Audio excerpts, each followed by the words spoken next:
What's happened, you savages? It's Tuesday, the 25th of March. That's it. It's a beautiful day to be alive. There's the church, New Testament. Let's get this party started, gentlemen. Yo, we're back like a hemorrhoid. What's going on, guys? It's a beautiful week. It's going to be tremendous. We got a guest today, a sensational guest. His name is Myron. That's it. Straight all right, you ever see that Bullets Over Broadway?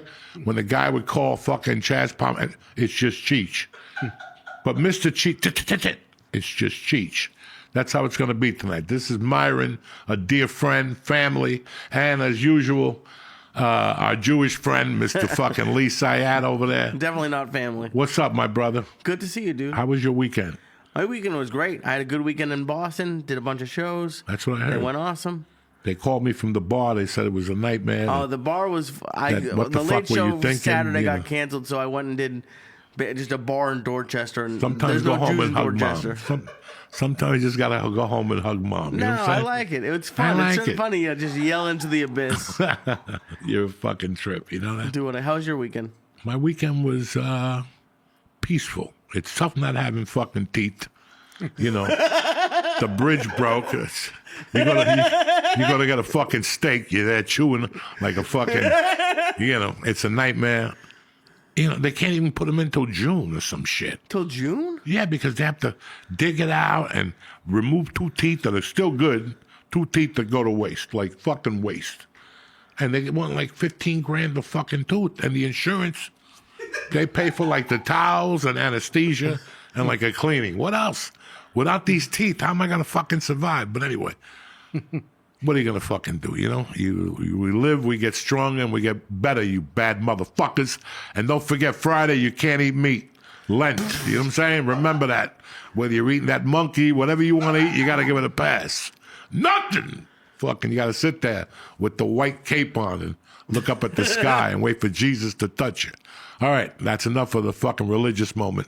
What's going on, my brother? Well, not much. Great to have you here. Thank you, brother. The reason why I wanted to bring you in is because you have an occupation that was one of my favorite occupations of all time, which is being a police officer. You know, I wanted to be an attorney, and then I got 4 years, and that dream went out the window. You know what I'm saying? Was it gonna Sometimes your dreams just go down the shitter. So, you know, it's always been fascinating to me, like from a regular North Bergen cop to a Hudson County cop to a, you know, an FBI agent, and then the DEA, you know. And I became in love with all this shit, believe it or not, when I watched the first year of Narcos. Okay, yeah, I just didn't know that they were saying when the DEA started, Right. it was in D.C., it was a little office over a strip club that nobody even knew they fucking existed. Right. And they went from, just like we did, Right. they went from a big bus with a pound of weed with some sandals, some hippie dude, maybe he had some speed, and then they started getting kilos of coke, and then the machine guns came out, and it was so fucking surreal for them. Like, I don't watch all the bullshit stories. I'll just read. I'll just buy a book at Barnes & Nobles, and I'll just read about that whole thing. Even though you came on in 90, the shitstorm was in full fucking blast.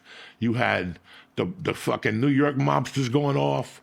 You had New Jersey mobsters going off.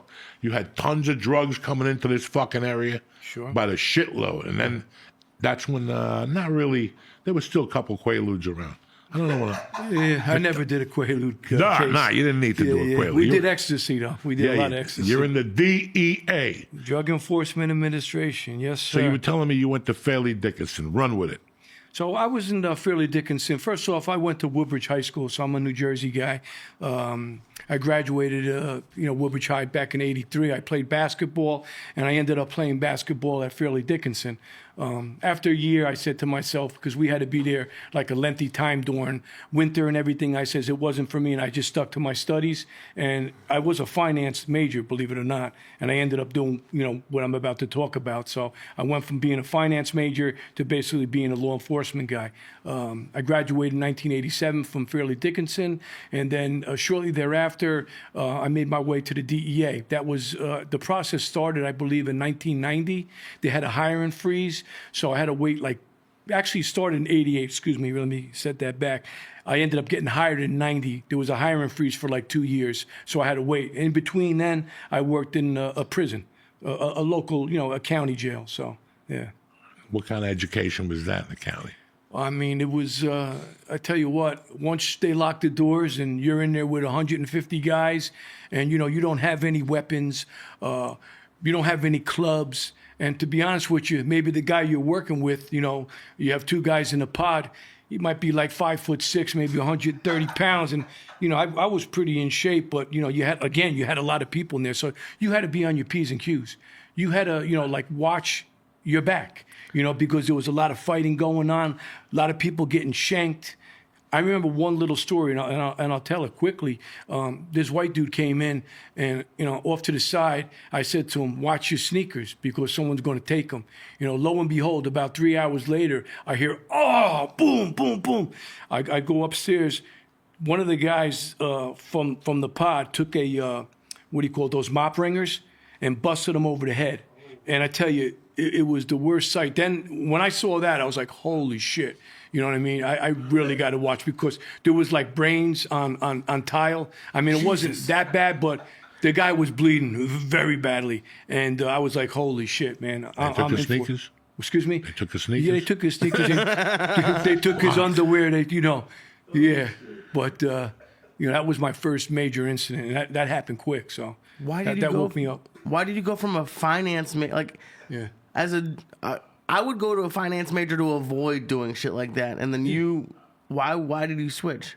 You know what? I mean, I always loved numbers. I mean, to be honest with you, growing up when I was a little kid, my mom used to play blackjack with me, poker, and I was always good in math and stuff. So I said, maybe I'll be like an investment banker. Maybe I'll be an accountant. So as it ended up, as I get out of school, I actually did pretty well in school. I graduated top 10% of my class. To make a long story short again, I got a job here in Hackensack at United Jersey Bank, which then became Summit Bank, which then became Bank of America. But I lasted like 1 year, because, I mean, the people I was hanging with, like when I went to work, right. I mean, it's got to be fun too. You know what I mean? You just can't go to work and crunch numbers, because you go insane. Yeah, banks aren't that fun. No. I mean, it's nice when you get a lollipop when you're young, and you smile. If you put your $5 in the kettle. When you saw the brains on the wall, did you ever at all think about going back to the bank, or? I thought about doing anything else but where I was, man. Especially because I had nothing on me. You only have your mouth. And like your mouth and like just your instincts. But I did from working inside the jail, you develop a lot of instincts, because you can't use anything else but like your brain, They don't give you anything? They don't give you a walkie-talkie. You could hit the panic button. But by the time I hit the panic button, it'd take about maybe 5 minutes before anybody to come in, so you're on your own. Why don't they give you a stick? Not anything? Because they're afraid that if they gave you any kind of weapon, that somebody would use that against you. And back in the day when I was there, and I'll tell you, it was Middlesex County. I still have, I think, 1 or 2 people still working there. I mean, there was always a lot of people in that jail. So like when you came into that particular location, they would put you in D-Pod. And no shit, I think it would probably house like 40 people. But what ended up happening was we had to get all mats to put on the ground, because there was so many people breaking the law back then, even now too. But I think they don't allow all those people in a particular pod. But there was like 160 people with 2 officers, like checking them, So like if something went wrong, to be honest with you, you're fucked. I mean, you're fucked. But I used to play games in there with them. They loved me. They called me Robo, because I would have like talent competitions. No shit. So what I would do is I'd give them the fucking mic, you know what I mean, the PA and shit. And some of the brothers would sing, some other people would dance, and some other people would do like some comedy and shit. And whoever did the best, you know what I mean, we'd actually like vote on it, And I would give them 2 cheeseburgers from the grill. Because I brought it in, you know what I mean, from the kitchen staff. So that was cool. It kind of gave you a little respect, where they knew that, at least I was taking care of them. Fuck. But then again, they probably, do whatever they needed to do with me, if they needed to. So. I always loved stand-up. Yeah. But where it came to life was when I got locked up, know. And you just brought up a memory, like one of the nights they showed the worst movies. Uh-huh. It was in the cafeteria. And they showed the worst. PT 109, like those old, and this is 1988. Yeah. And they're showing these black and white movies. But every night, every time that a movie night, the projector broke. Oh. There were those old projectors, Yeah, like yeah. old porno projectors. And it would break. And I don't know what happened. I think now in my mind, I see the guard. He was a chubby dude. Yeah. A little tanned. He wasn't Spanish. He was something else. And he came over to me and he goes, "You love talking shit in the kitchen. Why don't you get up on stage? Why don't you get up on the table?" Yeah. And I was like, I don't know. And then I heard some of the black guys saying, "Get him up there. Get him up there." How old were you about? I was 25 years old. Yeah, see, I was there in '88 too. That's when I started. No, for but that those was 2 in years. Colorado. Oh, okay. Oh, yeah. That's a little different than I was Jersey. in a complete different fucking got you. state. But it always stuck with me. Like, in fact, I was just talking to somebody about the confidence I got doing whatever I was doing on Wednesday nights. It was like 3 months of it. Right, And I was doing everything then. I was a Jamaican. Yeah. I was the attorney. right. I was the fucking house attorney. So if you got into a beef, I went to see the little judge with you, and we cut a deal. You got to do laundry for 8 weeks. You can't eat bread, shit like that. And then I took over pretty much the entertainment. Yeah, that's so a good would, thing. Yeah. We would go in, but it's really weird that I didn't forget.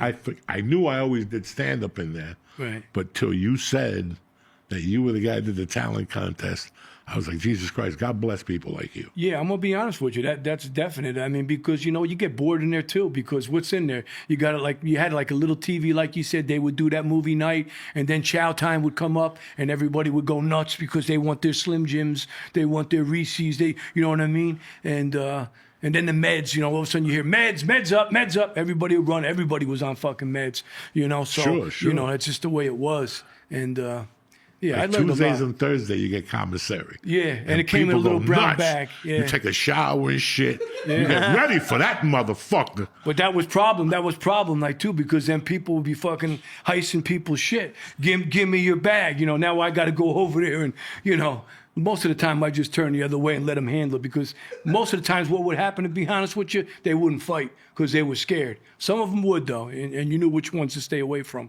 I think in lower capacity, like I got 4 years and I was in Boulder. Yeah, And right away they told me when I went in, they go, "We got overcrowding. yeah, You're getting shipped to Texas or Oklahoma." And I'm like, "What?" And they're like, "Sit tight. We'll let you know." Then 3 days later, they came and got me. yeah. And I go, "Where the fuck am I going?" They go, "You're going to Summit County Jail." Oh, okay. And I was like, Yeah. "Summit County? This ain't in Jersey. I was This thinking Jersey. Yeah. This is Colorado. This is a fucking ski resort." Oh shit.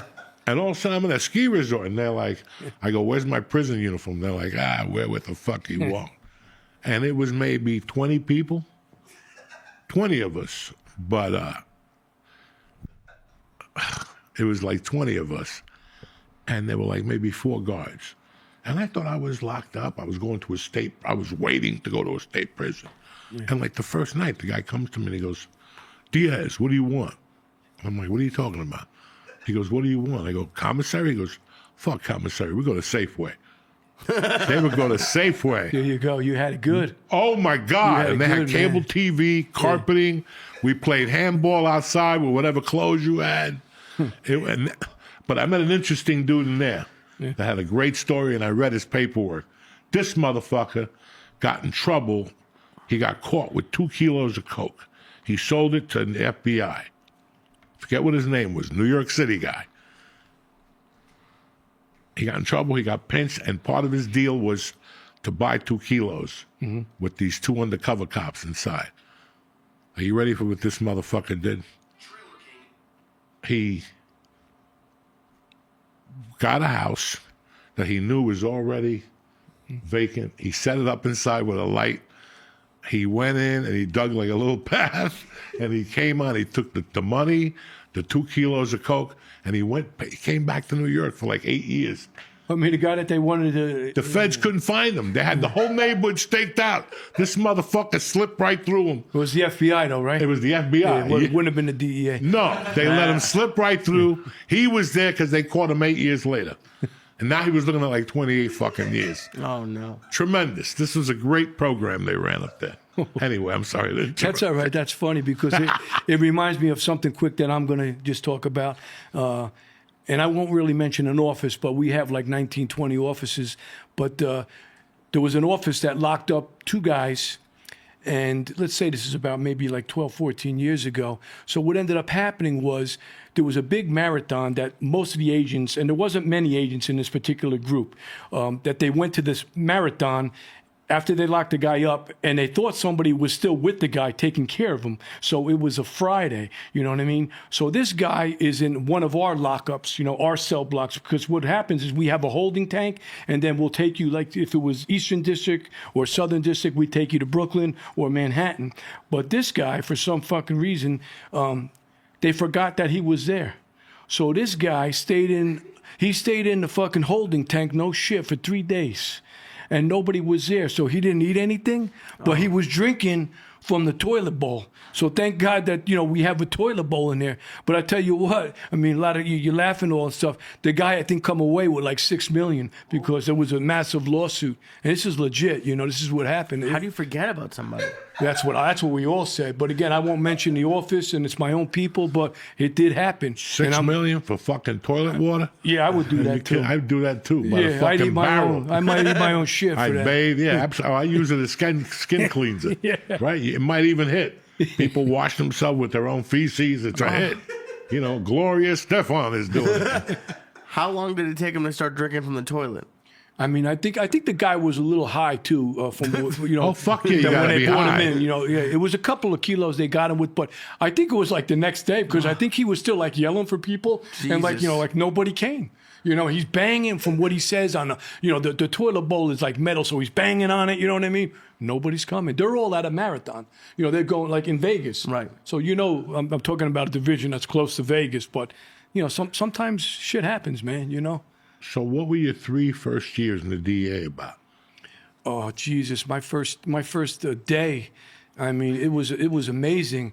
I mean, I came in full of piss and vinegar. I had a nice suit on. So they said, you're going to group D22, you know? So I says, okay. So I go, I meet the guys. They're all laughing at me because I got a suit on. You know, I go, well, you know, it's the first day. He goes, take the suit off, you know? I go, okay, we're going out tonight. So I go, what are we going to do? What are we going to do, you know? And there's like 10 guys, 12 guys to a group. You know, everybody has their own car. You have your own desk. We're going to the Washington Heights, okay, where the Dominicans are. So I go, let's go, you know. So I go in the car with my senior partner, and I'm riding shotgun. He's talking to me, and we got a deal going with we have 2 of our informants, and they're meeting with some Dominicans, and we got like transmitters going, and everything's, you know, we're watching everything. All of a sudden, the hit signal goes, you know, get out, we got to go get him, you know. So now I get out of the car with my partner, and I was in good shape because I just came to the academy, so I was one of the first ones there, and I got one of the guys that went in the bodega on the ground. Everybody else started scattering because, again, you're in the Heights. They think you're coming for everybody. You know, no shit. There was kilos coming out of the window. You know what I mean? Money and shit. And I'm in a bodega, and we're looking for 2 other guys that escaped. So I left the guy with one of our other guys, and 3 of us or 4 of us went off looking in the streets for these guys. We were going to apartments, and no shit.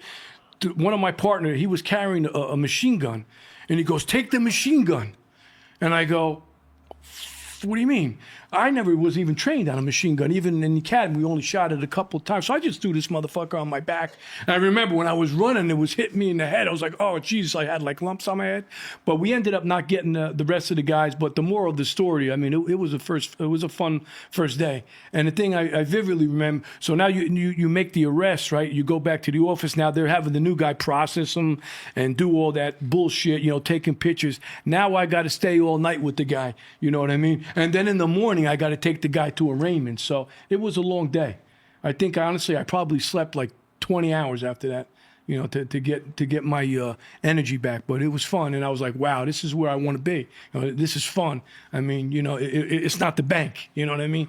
Yeah, so, yeah. it was far cry from the bank. So what you're telling me is when you rob a bank, it's the best day of their lives.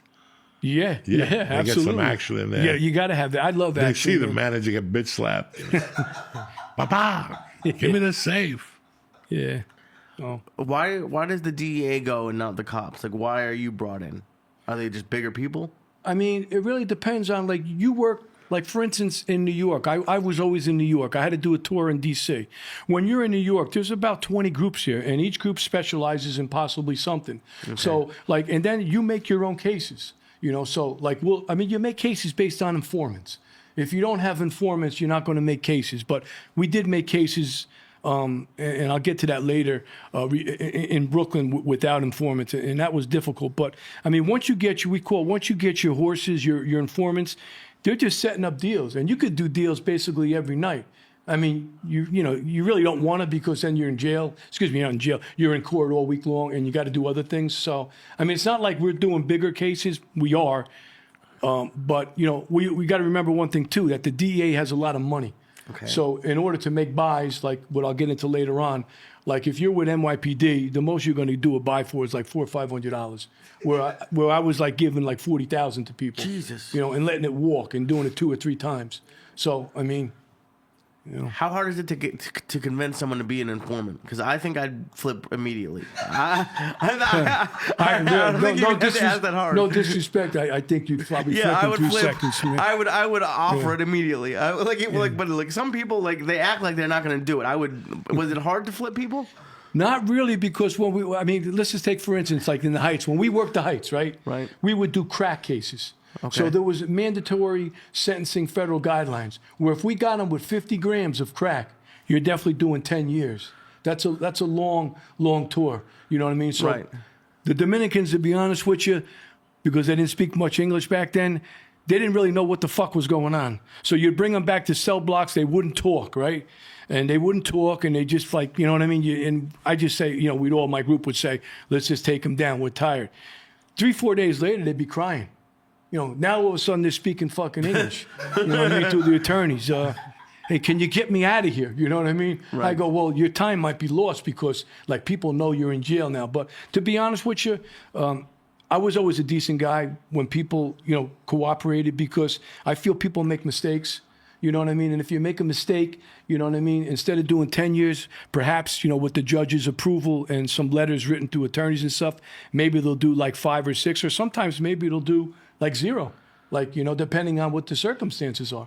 So. And can you stop being an informant, or are you just an informing forever now? We let you know when you stop. When you get shot in the head. No, I mean, and you know what? They come to the funeral. Your son was a great informant. Yeah. Thanks a lot. He did a great job, He did a great job. But you know what?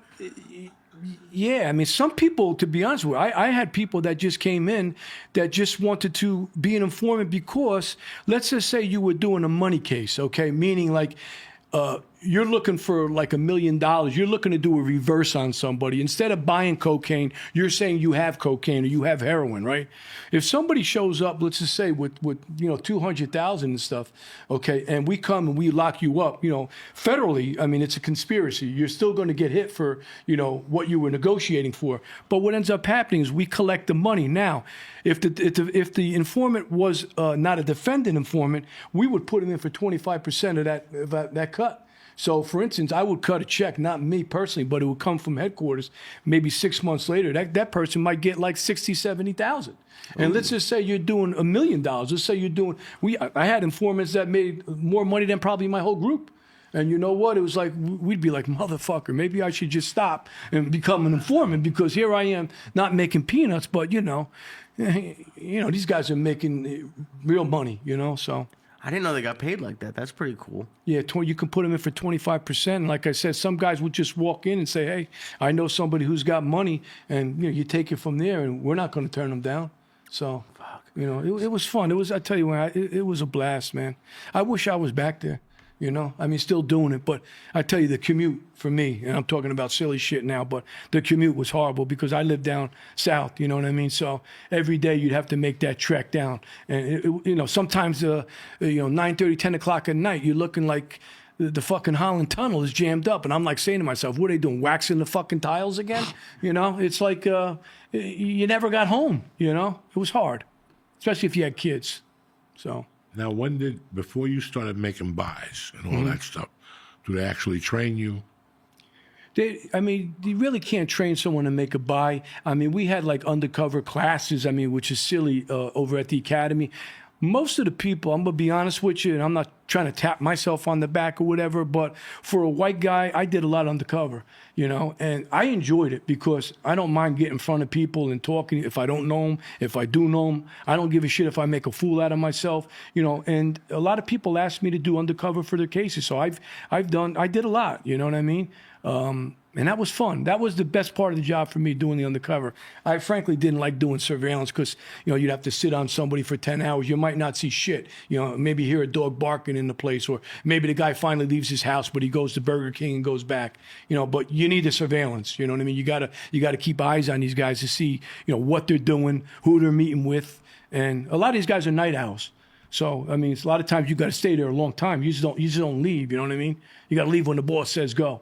And if you had a good boss, sometimes he let you go a little early, but, you know. Tough to have a marriage with that job. It was rough. I gave my wife, obviously, you know, Denise, I mean, a lot of credit because we had 2 sons and, you know, they were in school and she had to do everything. And, you know, by the time I got home, I tell you, she had, you know, food on the table, you know, even if I came home late. So, and then the kids would be in bed. So I missed a lot of the kids, you know, different things that they were doing with sports or with school functions, their friends. I missed all that. And that's horrible, you know, so. It's just crazy because for years, as George knows, I'm a Miami Vice fan. Yeah. Like, so was everybody else my age at the time. And I remember, like, guys going to buy 10 kilos and not doing a line of coke. Yeah. Like, just looking at it with a tube and, yeah, give him the money. And the guy would leave. I'm like, bitch, I got to see you do something. Like, that's always been my thing. Like, yeah. And then I got locked up. And it's a federal case. Okay. So they arrested me for like 3 hours and they put me in a federal bin in Boulder. But I was in there with some dude who I'd never seen before. He was dressed like he was going to a Michael Jackson party. This motherfucker had like a tuxedo on. Yeah. The tuxedo was loose. Like Elvis, not Elvis, but like Tom Jones. Yeah. He would let the tuxedo top on. What's new, pussycat? Fucking guy was beautiful, sharp hair, moosed up. You know, you could tell he had done coke for like 4 days. And we started talking. And, you know, I go, what happened? And he's like, dog, this is the wildest thing. And we just started talking. And he said that he went on a trip with a girl and another couple. And on the way back, that guy was a fucking undercover Fed.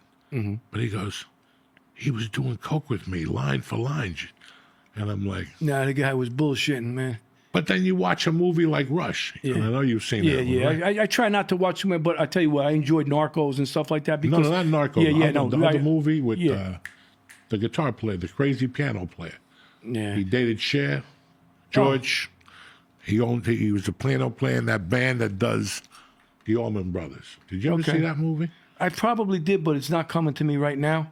It's a movie about he's like a kingpin somewhere. But the moral of the story is Jason Patrick, Jackie Gleason's grandson, and the pretty girl from Fast Times. Oh, they become undercover agents, but their boss is Sam, whatever his name is, and he just tells them, you got to get high with these people. Yeah. And these guys go off the fucking deep end, and then they go to a rehab. By the time they go to court, they look like, you know, Johnny Verrucci, and there's no blood test, they piss positive, they shave their hair. I don't know. Yeah. You know, have you heard of this shit, or is this just jailhouse bullshit? Nah, I mean, like he says, it is probably a story, but like when I was doing my things or anybody does their things, if you're dealing with like legit businessmen, because you know, you might be thinking about maybe some mutts on the street, you know what I mean, some kids or but you know, with the DEA, most of the times what we were dealing with normally, I mean, you'd have to start low sometimes. You're talking, these are businessmen, Colombians, you know what I mean, Mexicans now, right? Whether it be the Italians. So, I mean, these guys ain't really doing this shit. So like when I was posing and doing some of my things and stuff, I mean, nobody would even ask me that. And I met some pretty top-heavy people. And you know what? I would just be like, if they asked me, I'd be like, get the fuck, I don't do that shit. You know what I mean? I just make money off it. I mean, you know, that's just poison, you know? So, you know, could be stories. I know, you know, with the DEA, I mean, that doesn't go down at all. But, again, it depends on who you're working. Like, you know, I would never go, although I have done this. I mean, you're not supposed to go in people's houses and stuff like that, or in apartments or nightclubs and shit. I've done that on a lot of You occasions. gotta go to a nightclub. Yeah, but they don't want you going in because then surveillance doesn't see you. I mean, I have a story. I don't even want to. I have so Okay, many I mean, friggin' stories. I mean, like on the way home, Yeah. there's a club, you know, where people hang out. Yeah. And on the way home, before you go home, you stop and then get a drink, see what's going on in your neighborhood. I thought it was like that. No, I'm talking about like if I'm going even to go make a buy and shit. I mean, it was times that, you know, I would go and be honest with you. I have a drink or two before I go in and make a buy. And, you know, I'll tell you, I'll give you one quick story. I don't know how it's going to come out. My memory's a little shot, but one of the guys from DEA was working this guy. He was a Russian guy. He was a big motherfucker, about 6'5", 300. And I didn't know him from Adam, nor did the DEA agent that had the case. But apparently he killed a cop in Queens, you know. So they're like, hey, Myron, you know, I'm like, what? You think you could try to meet this guy? I'm like, do you know him? Do you have an informant him? No. You have a phone number? I got a phone number. So I end up calling the guy, you know what I mean? Just out of random, just say, fuck it, let me try it. I forgot the guy's name. I believe it might have been Steve or whatever, but he was a Russian kid. He didn't speak full English. And I'm like, I call up, I go, hey, man, I know you from somebody, from somewhere. And, you know what I mean? I know you're over at it was the Limelight with Pete Gation and stuff. Because to be honest with you, our office was right across the street, so we would watch it a lot. And he ended up wanting to meet me based on, you know, I don't know what the fuck I said, but we ended up meeting. But again, to make a long story short, he wanted to meet in an area, maybe it was about 6 blocks away. And I got there early with my surveillance team. And I says, man, I'm here early. I'm by myself. And I'm like, you know, I'm a little nervous too, because he's a big guy. He might have killed this cop. And it was a big story back in the day. The cop in Queens they come up to the car and they pull the trigger and they put one in his head. And so I got there early. And I'm like, fuck, man, I'm looking around for a bar or something, you know. So I see one and I go over to the bar. Now, everyone's watching me. I didn't give a shit, you know, my surveillance. I go to try to get in the door. The guy goes, you can't come in here. I go, what do you mean? I said, I want to get a fucking drink. He goes, you're not allowed in here. I'm shaking my head, and I go, why, you know? I'm looking around, though, and I'm seeing something a little peculiar, you know what I mean? Because there was nothing but guys in there, you know? So what ended up happening was, now the guy calls me and says, are you here? I go, yeah, I'm here. He goes, where are you? I go, well, I'm by this bar. I go, but I can't get in. He goes, I'm inside the bar. I go, really? He goes, try to come in now. So I go back, they let me in. It was a gay place, you know what I mean? With all guys in there. I mean, it was crazy shit going on. I can't even recall because I was like a little nervous to meet this guy, and he was big. He met me at the door. He went to everybody, but there was guys on the bar, like, you know, shaking and, you know, everyone's drinking shots. They're all dancing, bumping with each other. All of a sudden, he goes, come on downstairs. Now, there's all marble going down these stairs, and I'm going to myself, motherfucker, Myron. I'm saying to myself, you're by yourself, man. I go, I got to go. I'm fucking ready in here, you know? So I follow him down there, and I stop at the end of the stairs. Now, he goes in a urinal, you know what I mean? And this guy is huge. I don't know how he got the fuck in there. You know, because he got to squeeze in there. It was like Superman. And he's in there. Now I'm a little nervous, you know? And I don't normally get nervous like that. He opens the door, and he goes, come on in. Now, we're in a gay joint, and I'm not trying to pick on it, but I'm thinking, what's this guy going to do? You know, is he going to do something to me in there or whatever? I'm just thinking crazy thoughts, you know? So I go in there, and he goes, you got the money? I go, yeah, you got the money. He goes, the stuff's underneath the toilet. I looked at him, and I go, I'm not fucking bending down to get that shit. I go get that shit and give it to me like a fucking man, you know what I mean? But he was nervous too. I was nervous. We ended up doing the deal, is the moral of the story, you know what I mean? When I came back out and I went back to the office, everybody was pissed at me because I went inside, but I did the job. But again, those are the kind of things you don't want to do, because a couple of our other agents, like namely, and I'll mention one that I had a case, was Everett Hatcher. I don't know if you all remember Everett Hatcher from Staten Island. Gus Faraci was going bananas there in Staten Island. There was a movie made about it. Actually, Tony Danza played Gus Faraci, and he was out of control, and he killed our guy, Everett Hatcher was doing undercover, and something happened. I don't want to get into it, but the guys lost him, and he ended up getting killed. And basically what happened after that, which was obviously very sad to see somebody, getting taken out like that, and that somebody could actually do something like that over drugs. But I guess Faraci was just nuts, you know what I mean? So what ended up happening for like a good 6 months after that, we rode them, all the guys, the Italian guys, every fucking family, broke down their games, did everything until somebody, came up with where this guy's at, Faraci. I don't know if you saw the movie. I mean, There was I mean, Tony Danza played him. I think it was Tony Danza. He plays all those movies. He was in another one of ours, that Mob Over Miami was another movie that was made about that Chris Ludwigson kid who was dating Madonna. Yep. But he had issues that nobody knew. He opened up a club in Lauderdale. It was a Club Liquids. I mean, it was one of the biggest clubs. Monday night. Boy, Black Cat, Pussycat. Yeah. On Monday night. I went there once. They gave me a cock ring. On a Monday night, I went there. There you go. With some people from the Improv. I was in shock. I didn't even know what a cock ring was. I ain't going to lie to nobody here.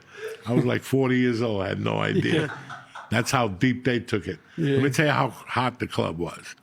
On Monday nights, it was very tough to get a plane ticket out of Newark or LaGuardia to go to Miami. That's how hot it was. I mean, now even today, that's hot. I mean, Miami's hotter than Vegas. I mean, it's unbelievable. But I mean, that's a whole nother Where story. is Chris Ludwig now? Let's get to it. Last I heard, he had a pizza place 2 miles from me. He might. I mean, like I said, Yeah, he opened up 2 restaurants in L.A. again. Yeah. And let me tell you who else he dated. That if everybody forgot about. I know who. I know Sofia Vergara. Vergara. Yeah, but who was also in that mix was Sandra Bernhardt. They were all, that was, back in the day, obviously Madonna was the shit, And this kid, I think, you know what? And the reason I know this, because what ended up happening was we did a lot of cases, and sometimes when you do too many of them, you give cases away. I had given that particular case away to another guy who worked it, but I still was involved with it. But man, he was like 23, 24 years old. He was running Miami. I mean, and he had a lot of people behind him, that were mob guys, but he was a tough kid.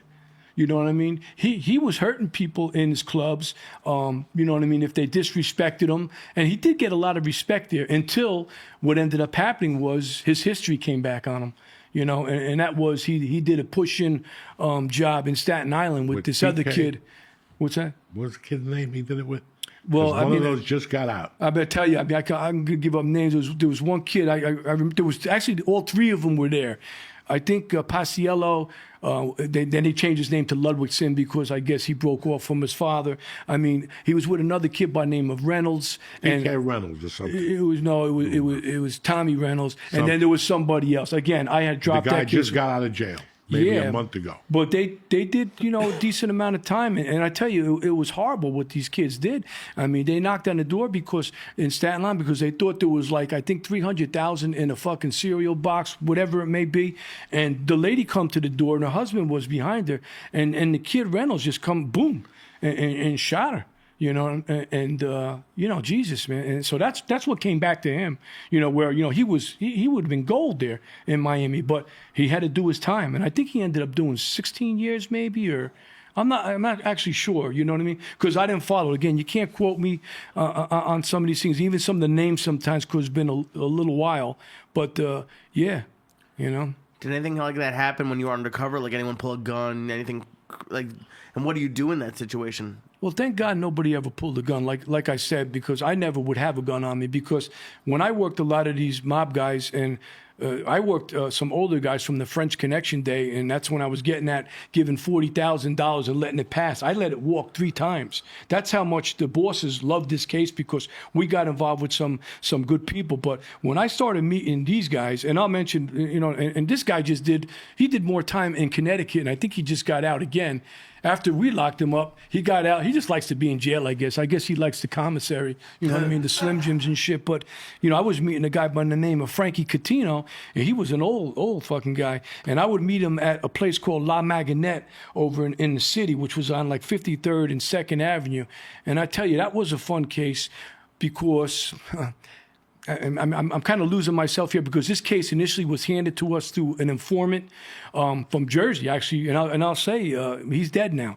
Joey Eppolito was the informant, and I got to give props to my partners and the case agents on this, on all these cases I'm talking about. One is Eric Stangby, and the other one is Robert Brizzolari, who are great agents, and we did a lot of things. But I was meeting this guy at this La Maganette, and like they would pat you down right away. So if you had a gun on you and shit, you know what I mean, it wasn't working. They would pat you down for wires. And I remember I used to bring a whole wad of cash into La Maganette, and I felt like a king because, I really didn't have that money, but I was taking it from, the government, So I remember the bartender, she was a good-looking girl, you know what I mean? And she liked when I come in because I'd say champagne, boom, boom, get this guy this, whatever. And I'd always give her a good tip. But that's when I first, started meeting, we called him Herbie, Frank Catino, in La Maganette. And that was a big case. There's some, he was involved with the French Connection Day. You remember the French Connection? Yes. Back in the 70s where that was the boys from Pleasantville Avenue. Okay. Elvis Presley sung about that, right? What was the name of that song? The Purple Gang. You know what I mean? So that was fun because I was meeting with 3 or 4 guys at that time, and that case took about a year.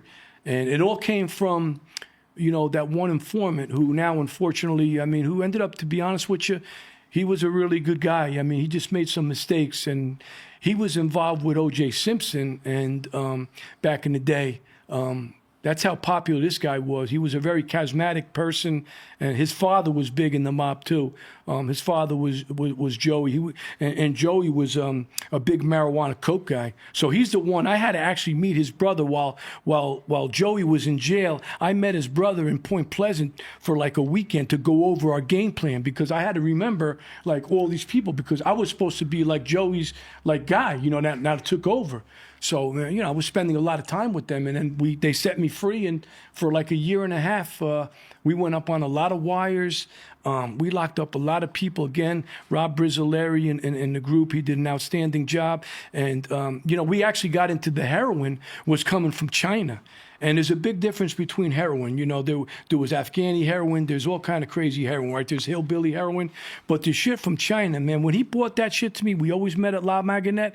I'd say to him, hey, Herbie, I go, you got it, right? Because we'd be sitting having some pasta and shit, like on a little table outside. And I vividly remember, I could smell the heroin. That's how strong it was.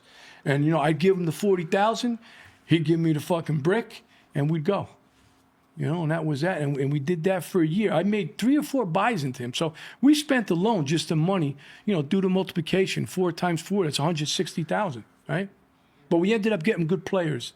Again, I can go into a lot of other names and stuff that maybe you all know or maybe you don't, but they were like, this guy was related to like captains from the Lucchese family, and a lot of high level people. So, yeah. It's crazy how many of those guys made millions of dollars.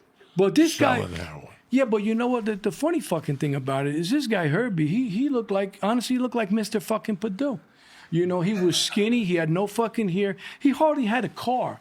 So, like, for instance, he had the juice enough to get the heroin, But these guys like that, like, and you'll see a lot of guys, like, they don't really have the money. They're not really the businessmen, So this guy would do whatever he can to, to make $1, And I don't know what his cut was when he took off the end, But then again, I on another occasion, he loved the fact because I was fucking winding down. Then I bought him a warm-up suits. I bought, I gave him a case of fucking this. It all went together where it gave you like kind of credibility, So that was fun. That was one of my, I don't want to say best undercovers were, but it was like. It was like just fun to do because I didn't have to go to the office. My one big boss, you could wear sweats, you could wear shorts. I'd make phone calls from around my house now, because they knew I was from New Jersey. So that was cool. Did you ever have to be careful of like not going to that area of the city when you were just off? So like they wouldn't recognize you, or that wasn't something you were worried about? I really wasn't worried about it. But one thing that happened, and it's a good thing that you brought this up because, again, my mind is all over the place. The The thing that happened in this case, okay, is when this thing fucking went down, we locked up about 20-something people, okay? And what happened was the undercover's not allowed to be there for the takedown, obviously, because they don't want to see, like, oh, you know, I called myself Chuck, by the way, you know what I mean, when I was doing undercover. So what ended up happening, they did the takedown, and during the takedown, you know, afterwards, I came into cell blocks, and they were trying to figure out what the fuck happened, you know? And all of a sudden, Herbie saw me, and they overheard, like, someone saying, hey, Myron, come here. Herbie goes like this, I can't believe I got did by a fucking guy by the name of Myron. And I looked at Herbie, because I had promised Herbie, I says, Herbie, you know, in a week or so, Stone's around. I got fucking tickets. We're going to go. I says, well, you know what, fucking Herbie? You ain't going to the fucking Stones concert either. You know, so... yeah, but, you know, those were the kind of guys, like, we locked up, like, a lot of the older guys, they didn't really give a shit. They didn't mind doing time. You know what I mean? It was like, you know, like they go and play probably fucking dominoes or something. But then again, I just found out with Coutinho, I'm looking through some articles, he got out after doing 10 years with us. He went right fucking back in. Like a year later, he got caught in Connecticut. You know, he had a lot of ties to the Lucchese's in Connecticut. One of them was like this guy, Anthony Bowat. I mean, he's well known. You know, he was one of the captains and stuff. They were involved with, gas pipe. You remember gas pipe? He wanted to blow up fucking MDC. He wanted to escape there. He was going to do it. You know what I mean? So you can't make this shit up. I mean, when you're on a wiretap, and a lot of times I would be listening, like the first wire we did, which I didn't even get into.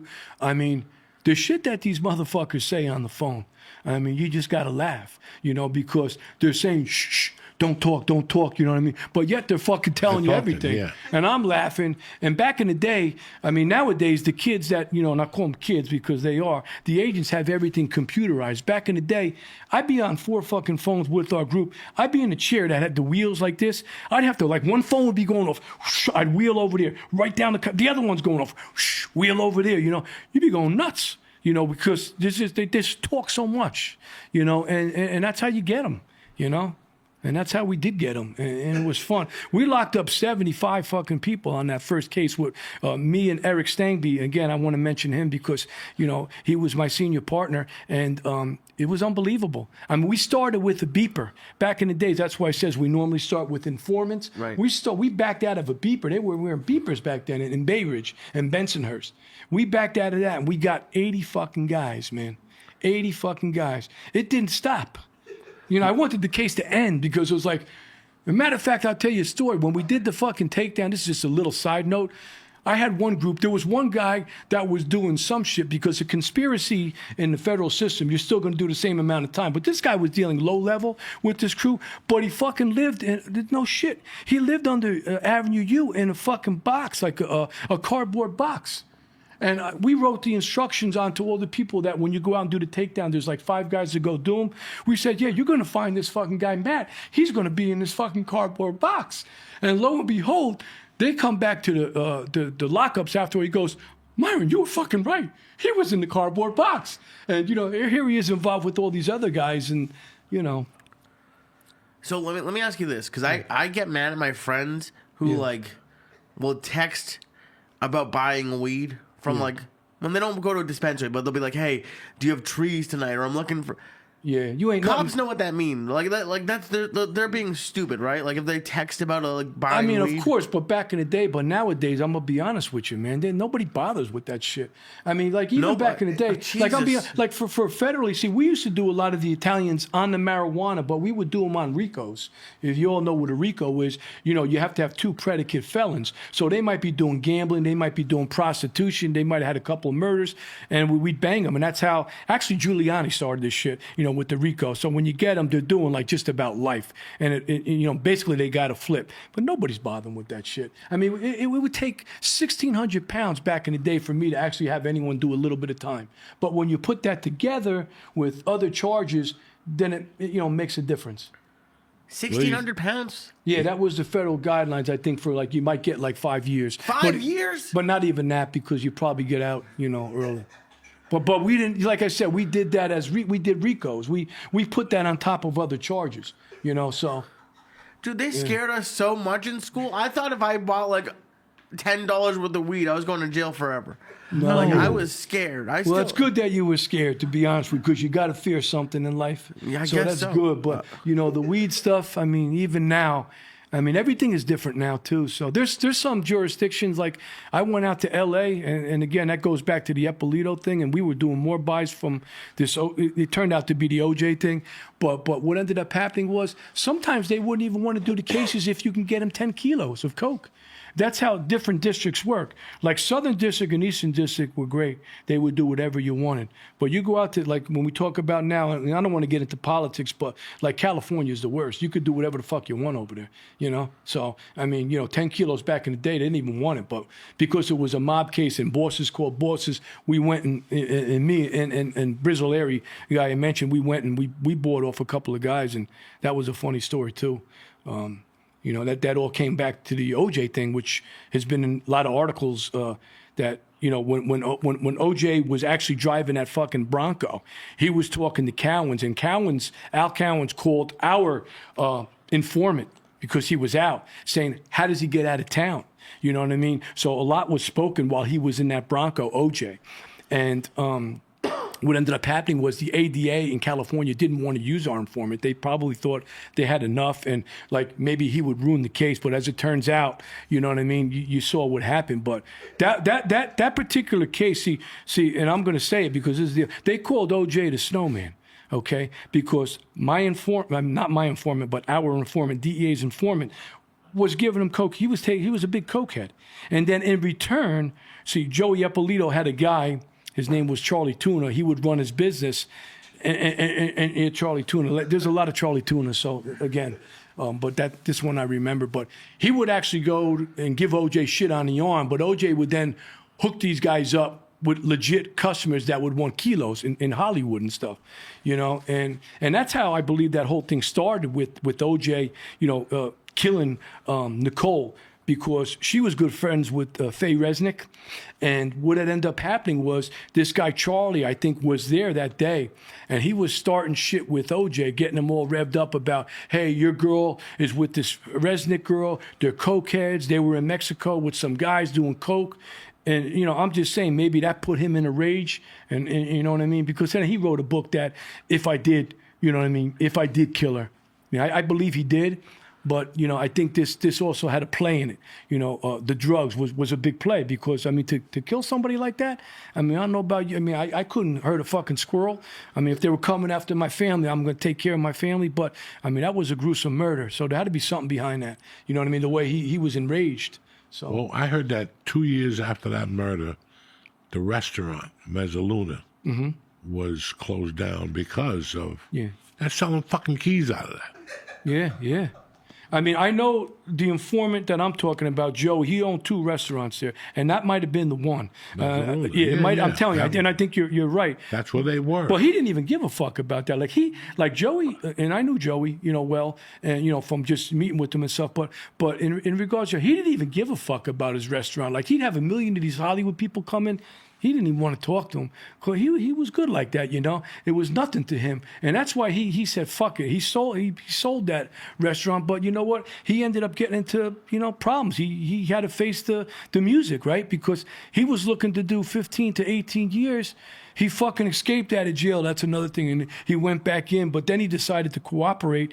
And you know what? I like the guy, man. I spoke to him a lot. And he was, even though he did what he did, he was a nice guy. And I just talked to my partner the other day, and he loved him too. Not in a way like I love, but he was a good guy. But like he said before, and he died at home, and he was able to come home 3 years. We got him out earlier. And he called my partner, Brizzle right before he died, and he thanked him. Thank you so much for giving me, the time that I could spend with my family, because he had cancer, and he ended up dying, and that was more or less could have been the last person he spoke to, So again, these are people. Some of them are real cruel, some of them are real bad, and you know the difference. I'm sure we all know the difference, but some of them are not bad. They just get caught out there doing their thing, So. Hey.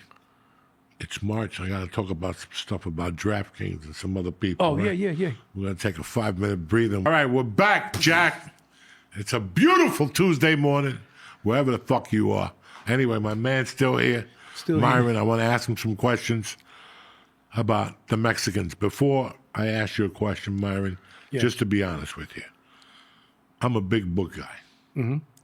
And there's nothing I hated more than reading a book and 6 years later finding out they turned the book into a movie. And you go there with your dick hard and it's completely different from what you read. Yeah. All of a sudden there's a sister involved and she's dating the midget in the basement. For And sure. you're like, where the fuck did I come from? There's only 2 books I stand behind. Silence of the Lambs is just the way it is on book, as it is in the movie. Great movie. And there's another one. God damn it, it was just Sleepers. Oh, Sleepers. I didn't see that. Sleepers. Silence of the Lambs was a good one. Sleepers. But those 2 books, everything else I watch, I know where I just came from. I know people's story, and next thing you know, they rewrite it. You're fucking pissed, but they throw you another $1 million to shut your fucking mouth. Of course. Because if not, you're not going to have dick, okay? You told that little mistress you're going to be in Hawaii with fireworks and a pineapple. That's over. That's over. So now you go, okay, add my sister and make my mother black. It doesn't make a difference anymore.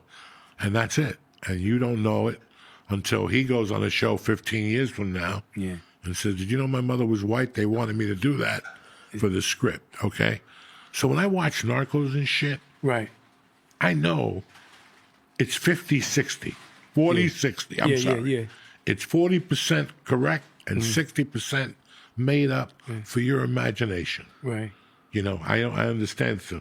But when I first saw the first season of Narcos... Was that with Pablo? Yeah. Pablo, I dove into reading. I didn't watch the other stupid shit on Netflix. There's 82 shows.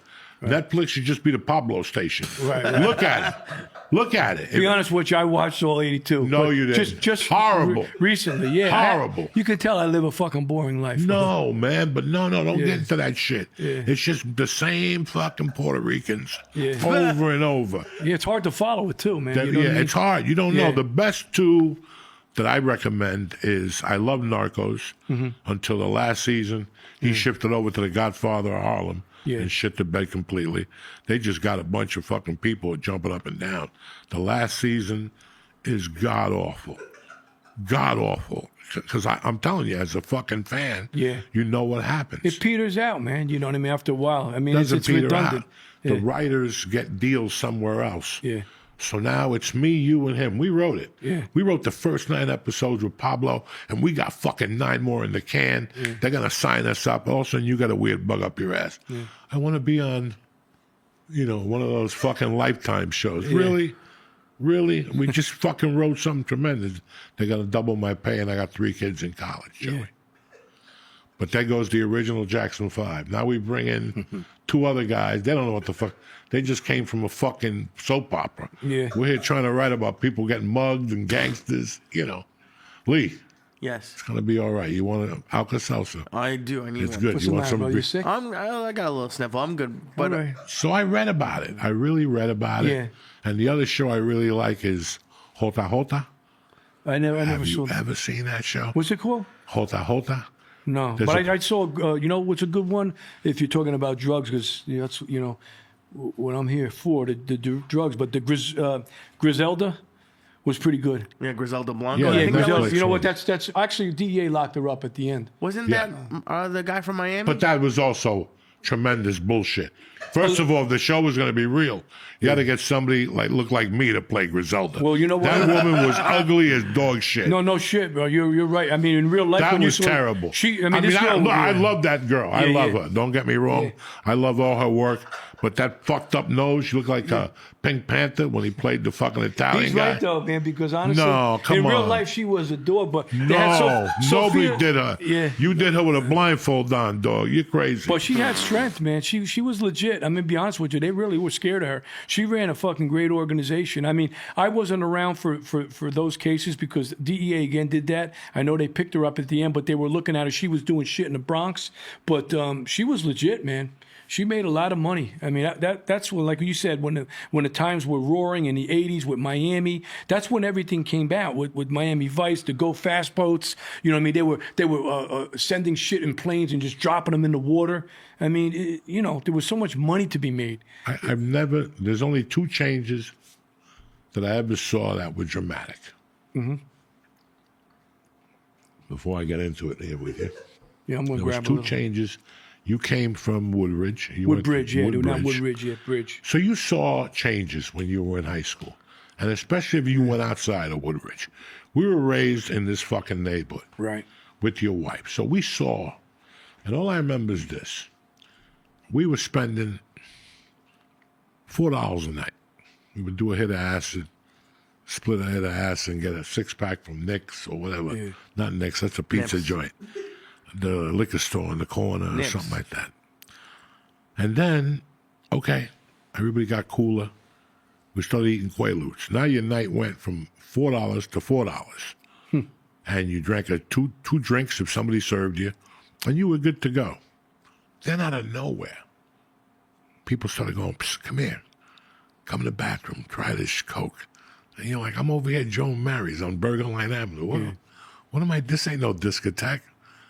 And you started, and all of a sudden everybody was cool. Everybody was doing a package between 4 people. Nobody was ODing. Nobody was jumping up and down.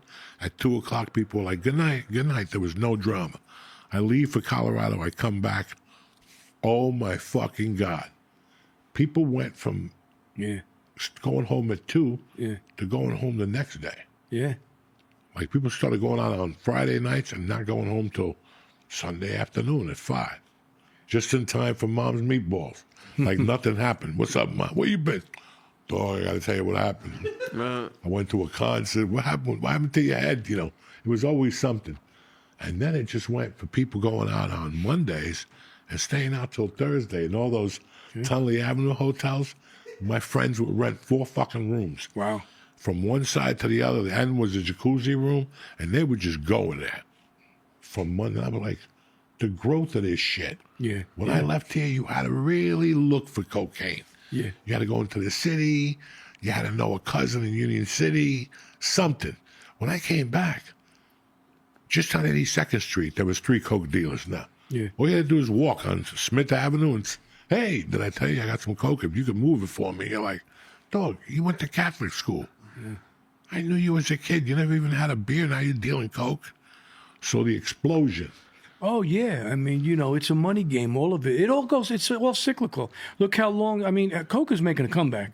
You know what I mean? And It crack. never went away. Yeah. No, I know. It But never went away. no, What I fucking know, but comeback? everybody, come on. All these kids with the fentanyl and the heroin and stuff like that. I mean, that's been big, and that's why we're losing, all these kids to really the fentanyl, which, it's a shame because some of these kids might try it one time and it's just unlucky, and you get a couple of little pieces of fentanyl on you, and if it's the bad type, you're gonna die. And we changed all our rules too with the fentanyl. Once I left and stuff, we had a whole new lab area where if you did think that you got something related to it, you would have to have special gloves on. It'd be a special room, with all kind of special filtration systems in there. So the game has changed, but it's horrible how these young kids today in their 20s, even older people, are still doing this stuff, and it's sad. It really is truly sad because life is precious. Myron, it's never fucking changed Yeah, since 1980. yeah, This has been a revolving door. I'm very fortunate to still be here. yeah. I enjoyed it. I enjoyed going over to Harlem. I enjoyed it. It was just it was who I was for a long time. But listen, when we were growing up, people were dying too. Yeah. They were fucking going into the city, whatever. And now I wouldn't try anything out in the street. Not even, dog, when I left California, you could already tell there was an issue at a marijuana dispensary where when you ate this guy's cookies, you didn't get high. You saw fucking Pluto. And for me to see Pluto, there's got to be something in that cookie. Yeah, I'd like to. Then there was I need one of them cookies now. No. Put Oh, me to sleep. I ate one of those cookies on a flight to Pittsburgh. My leg wouldn't stop twitching.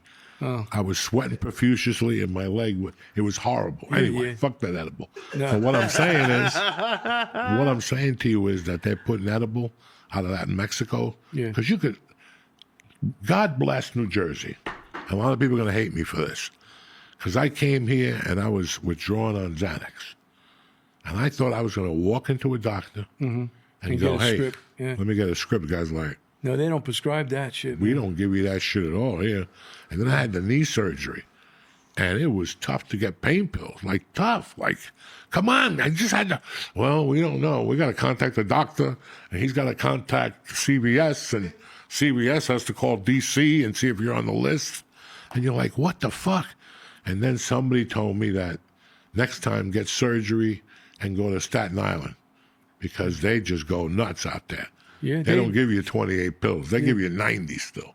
Yeah, Bam! we had a group that actually just dealt with that. It was called our diversion group. So Yeah. if you get a script, that third copy, I believe it's pink, that goes to the DEA, and they can tell by and not that I did, I wasn't in this group, but the pharmacists, the doctors, they were locking them up left and right because, and the pharmacists, they were getting like $500,000 cash out of their fucking apartments because that's how lucrative the business was with like you said, whether it be oxys, whether it be Xanax or Dilaudid, all these things. So it's a big business. Well, I saw some documentaries that like people who got addicted to the pills would switch to heroin because it was cheaper, which is it's crazy true. to me. No, it is cheaper. It is. That heroin is cheaper than a pill. Of Remember course. remember when we did heroin, Lee? I don't know if we did heroin. When did we do heroin? Don't worry, I got the date. I got the episode. I can't see him doing heroin. No, I did. I it's did more just- than you would think. But Just Let me- his little marijuana joint, man. let me ask you this, because I just moved to New York in September, and I had one guy ask me if I wanted party supplies, but other than that, that's it. What, like paper plates and fucking? Who knows? fucking, yeah. But like, how much on a daily basis? Yeah. How much shit is going on in like plain sight in New York? I mean, it doesn't even have to be New York. It's all over. I mean, like you said, I mean, even with the marijuana, the dispensaries, I mean, I got places in town where I live. You go in there and get what you want. The other stuff, I mean, I'll be honest with you. I haven't been in a big city since I've been retired. I hate to say that. I have no interest in going back to New York, man.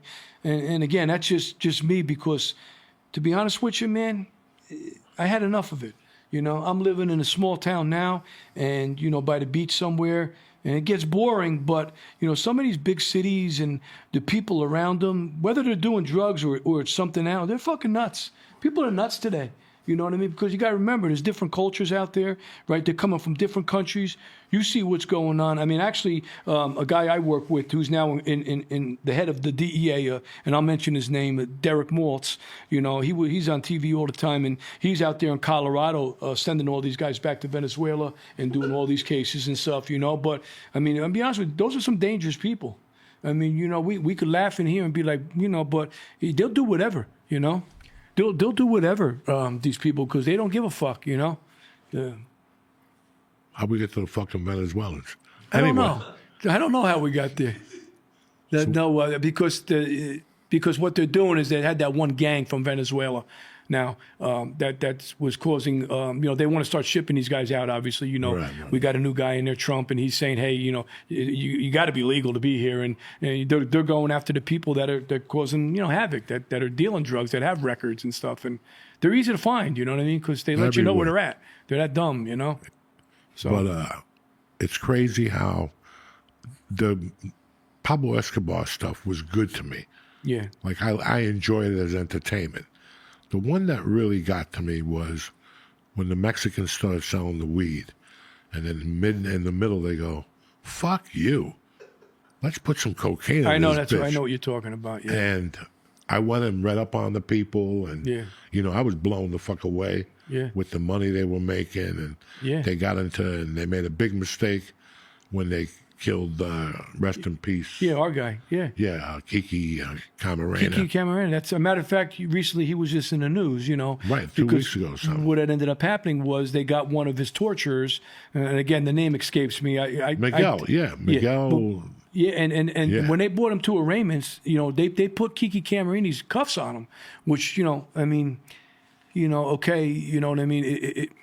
It's sad that we lost the agent. It was a while ago, but they got him, you know what I mean? And that was a great thing, and it, at least gives the people, from DEA anyway, to say, hey, listen, we got you guys, and Kiki's cuffs are on you, and now you're going to do your time, probably rot in jail, which is a good thing. But Mexico's a whole nother story, man.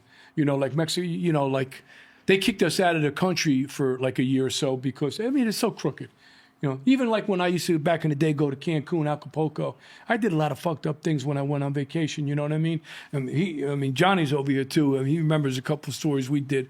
But I tell you, man, you go out there. I remember I went to this place, they said, I was all fucked up, drinking beers all night. I was with a guy by the name of Pete. Make a long story short, I go, I want to go to like a go-go joint, I was sick of seeing all these young kids, whatever. I was only 24. And I get in a taxi, and they go, Chili Willy's, you know what I mean? And I go, yeah, let's go to fucking Chili Willy's, I get into a taxi, me and Pete, and I'm bombed, man, and I'm drinking beer in the taxi, and I'm whipping beer bottles out of the fucking taxi. That was stupid, We ended up getting a Chili Willy's. I go to the front door, and there's two fucking big Mexican guys, but they were carrying machine guns, and they had the fucking bandolier, the bullets all over here. I looked at Pete, and, I kind of sobered up a little bit, and I'm like, hey, you want to go in here? Fuck it, we're here. We go in. It was the nastiest fucking bar. They had girls up there. They were nastier than that girl, Griselda, you know what I mean? Griselda face and shit. And I remember I had to take a shit so bad because I was drinking that Mexican beer. I went in the bathroom, and there was no doors or anything, just a fucking I don't know, something you shit in. I don't even know what you call it. I fucking lowered my ass over the bowl. I let it explode because I don't even think there was toilet paper there. I don't know what the fuck I did. But I know when I got out of that fucking bathroom, I says, Pete, he goes, what? It's time to fucking go. You know what I mean? And I look back at that day and I say to myself, man, that was stupid.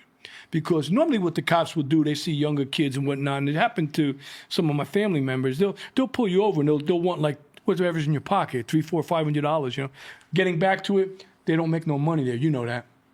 And that's why they don't make no money. That's why they were all crooked.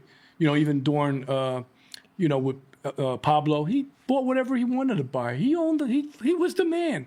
He owned everything. You saw the movie. That's legit. No, but I read up on that. No, but some of the shit they showed in the movie was a little I'll even say so. With the DEA guys, they weren't doing all that shit. Right. You know what I mean? No, you know what I mean? I mean, but they were there and they did a very good job. I forget what the bottom line was. Yeah. The bottom line was just unbelievable. Yeah. It was an amount that you could not even fathom coming into your home every fucking week. And the more money he made, the more he paid out. He took care, he did what the fuck he wanted to. I remember I was reading something online about him one night that I was just blown the fuck away. Yeah. Just the thing that he built his own prison. Oh, that happened, man. That's happened. Legit. I was just starting comedy in '91. And I remember it would come up on the news that they're building the prison for this fucking guy. And I remember even writing a joke. I didn't even know who the fucking guy was. I wrote some stupid joke and bombed. Yeah. He opened up a hotel. Yeah. And it was funny because Boulder, where I was, the county jail was voted the number 2 county jail in the country. Mm-hmm. It was clean, sanitized. Yeah. They gave you cigarettes. They had cable TV. Wasn't like Chili Willy's, man. No. No, it that was not like Chili Willy's. I still remember that. But I'm going to tell you just in perspective, I'm a fucking nut, okay? And when you add an addiction to a nut, it's never good. And I'm going to be honest with you motherfuckers, and you can either believe me or not. I worked El Paso as a comic. The first night they came to me and they said, we're going to Mexico. You coming? I was a little apprehensive. And I went in the daytime. Yeah. And that was enough for me. Yeah. And then I worked San Diego one time, and I went to that side of Mexico, and that was okay for about an hour at night. And I'm like, it's time to go. Yeah, and I like crazy shit. I'm all in. I'm all in for yells in the night and people screaming, but that was just a little too out there for Uncle Joey. And I just came home, and then I went back down there with my wife when we were dating. A bunch of people were going to go down to Mexico. We got lost, dog. It was the worst. It cost me like $2,000 to get out of there in fucking nickels, because that's all I had. Every Mexican had nickels. I was giving out nickels like fucking, I swear to God, I just had an ashtray and the center thing, and it was all like nickels and dimes, because they don't work on the fucking And the things kids in LA. would shake you down too. Yeah, over the there. kids shake you come you out of it down. and they go chickle-it. Yep, And they chicle-it. start like going like this, like they're trying to get your fucking wallet. So you got to, honestly, you got to like, you got to backhand them, man. Steroids. Yeah. And I'm Well, you like, get whatever even- you want at the and I'm like, pharmacy. even if I buy this, how am I going to get over? That's my biggest thing. I'm not a fucking smuggler. I've never been a smuggler. I don't mind. You give me an ounce of weed, I'll take it to Jersey. That's for me. I'd rather get caught than have to be out in the street in some fucking stupid weed store. Let them, well, the turbines, go fuck yourself. It's 22%. It smells like my dog shit. Get the fuck out of here.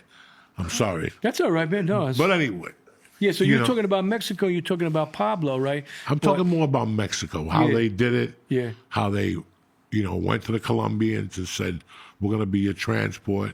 Yeah. They pretty much locked them out. It was, it was fucking brilliant. Like, when you look at these guys, it's a shame they became criminals. Well, because they were in the right business to make the money, but sooner or later they were going to get caught. If they spent that energy on a fucking legit business, even to keep it to weed, it wouldn't have been a problem.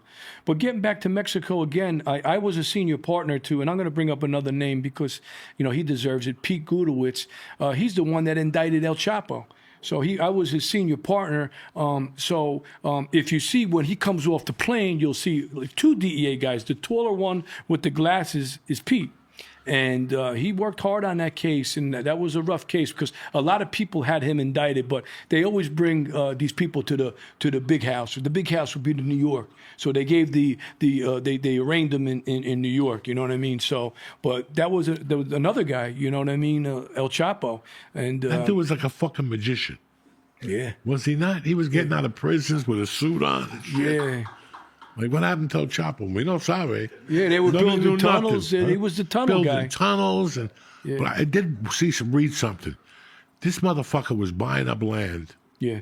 and digging tunnels underneath from the U.S. side to the Mexico side. Well, he thought about that. That was unbelievable because all this shit is like, yeah. you're like, all right, I'll eat a bunch of pellets and shove the rest up my ass. Meanwhile, Those are this guy's horrible. buying a house from the other house, and it's like they dug underneath where they put roller skates on it with a fucking thing that you push. Hasta la bueno, and they push it. Yeah. And it gets to the other side, and that's it. Who thinks it was simplicity? Well, how the fuck could you fucking even bad. think about a tunnel and the way they built it, even to get him out without? Well, the thing about it is they were making a lot of noise for the prison, so they were all paid off. Right, you no, can't tell me that they ain't hearing like fucking people blowing, or even Yeah, picking no. shit out. Come on. So yeah, but getting back to what you're saying, like how the Mexicans with the Colombians. Back in the day when I first came on in the '80s and stuff, it was the Colombians. Especially in New York. You know what I mean? And that's where I was doing my stuff. But the Mexicans are a lot more powerful in regards to. I got to say they got bigger conas, they got bigger balls. You know what I mean? So if you fucked up with the Mexicans, honestly, they were really they tortured people. Like they were ruthless. You know what I mean? You had some Colombians like that, but a lot of times the Colombians would be little, no disrespect, little motherfuckers. You know what I mean? And they got their business suits on. You know what we used to do to the Colombians back in the day when I first came on? We would go to Queens, right? And they would have all payphones, and we would know what payphones they used because they had so much fucking money from Pablo and stuff. You know what I mean? And we would know they would be carrying a suitcase, so we would just randomly go up there, take their fucking suitcase, and what's in that suitcase? $2-3 million, and you know what? Once you took it from them, they just fucking ran. We let them go. You know what I mean? We just take the money, and again, it goes into a big kitty for the Department of Justice and stuff. And I never did anything fucked up. Like there are guys that did do that, but you know what I mean. And they got a lot of them got caught. But there was a lot of money, and the problem with drugs is what do I do with this money?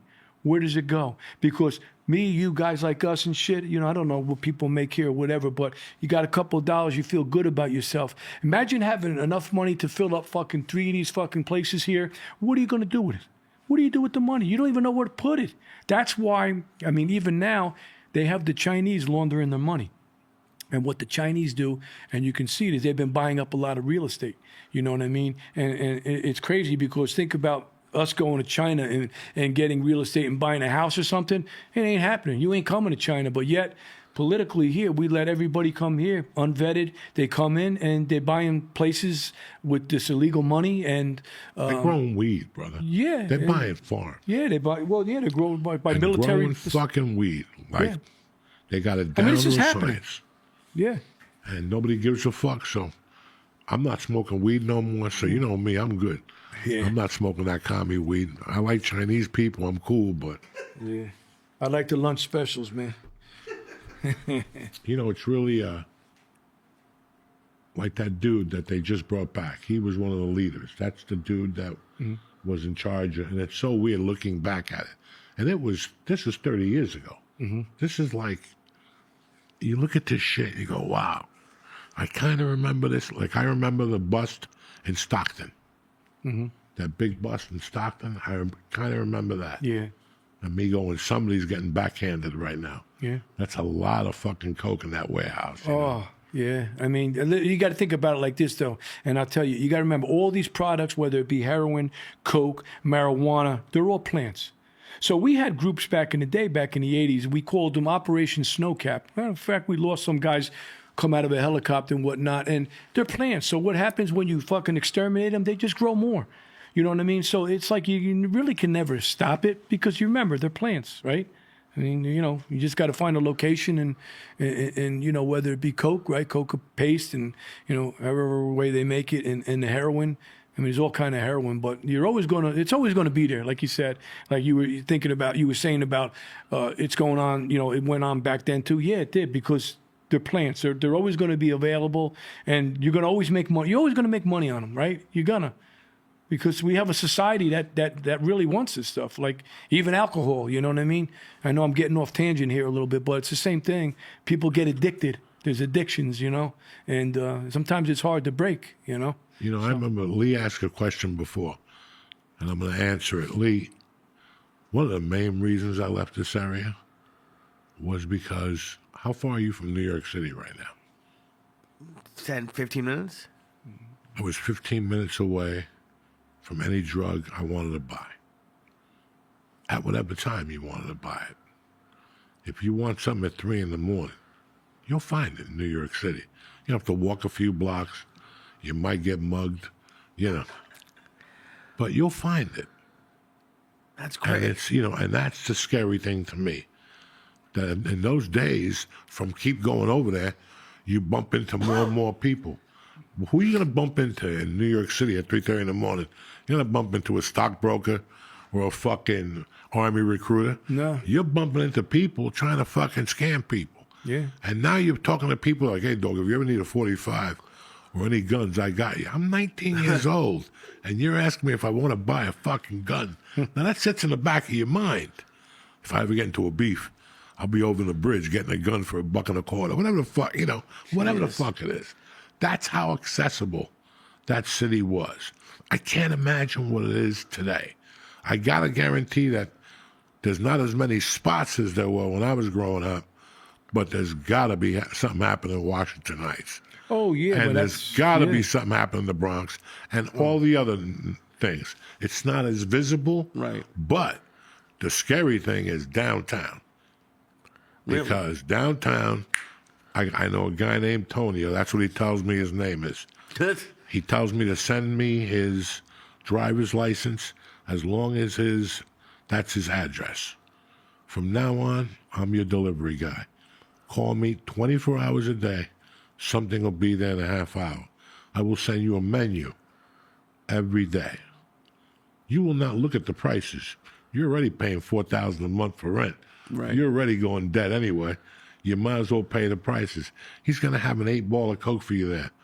In 1 hour, the best shit you ever bought. That's the business. That's what I assume. Right. That's what I'm assuming, that there's got to be an app now.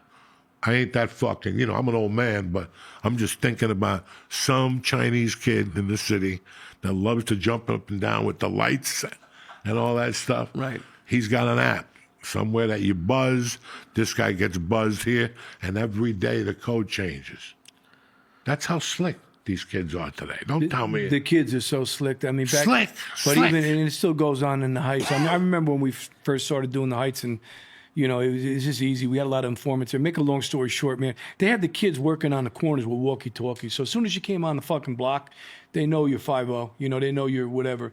So what we used to do is get like maybe a Spanish guy. I'd be in the back of a van. He'd park the fucking van. The van might say like painting or plumber or whatever. And I'd sit in the back of the van like they wouldn't think anyone's in there. So then you could take pictures and see what's what.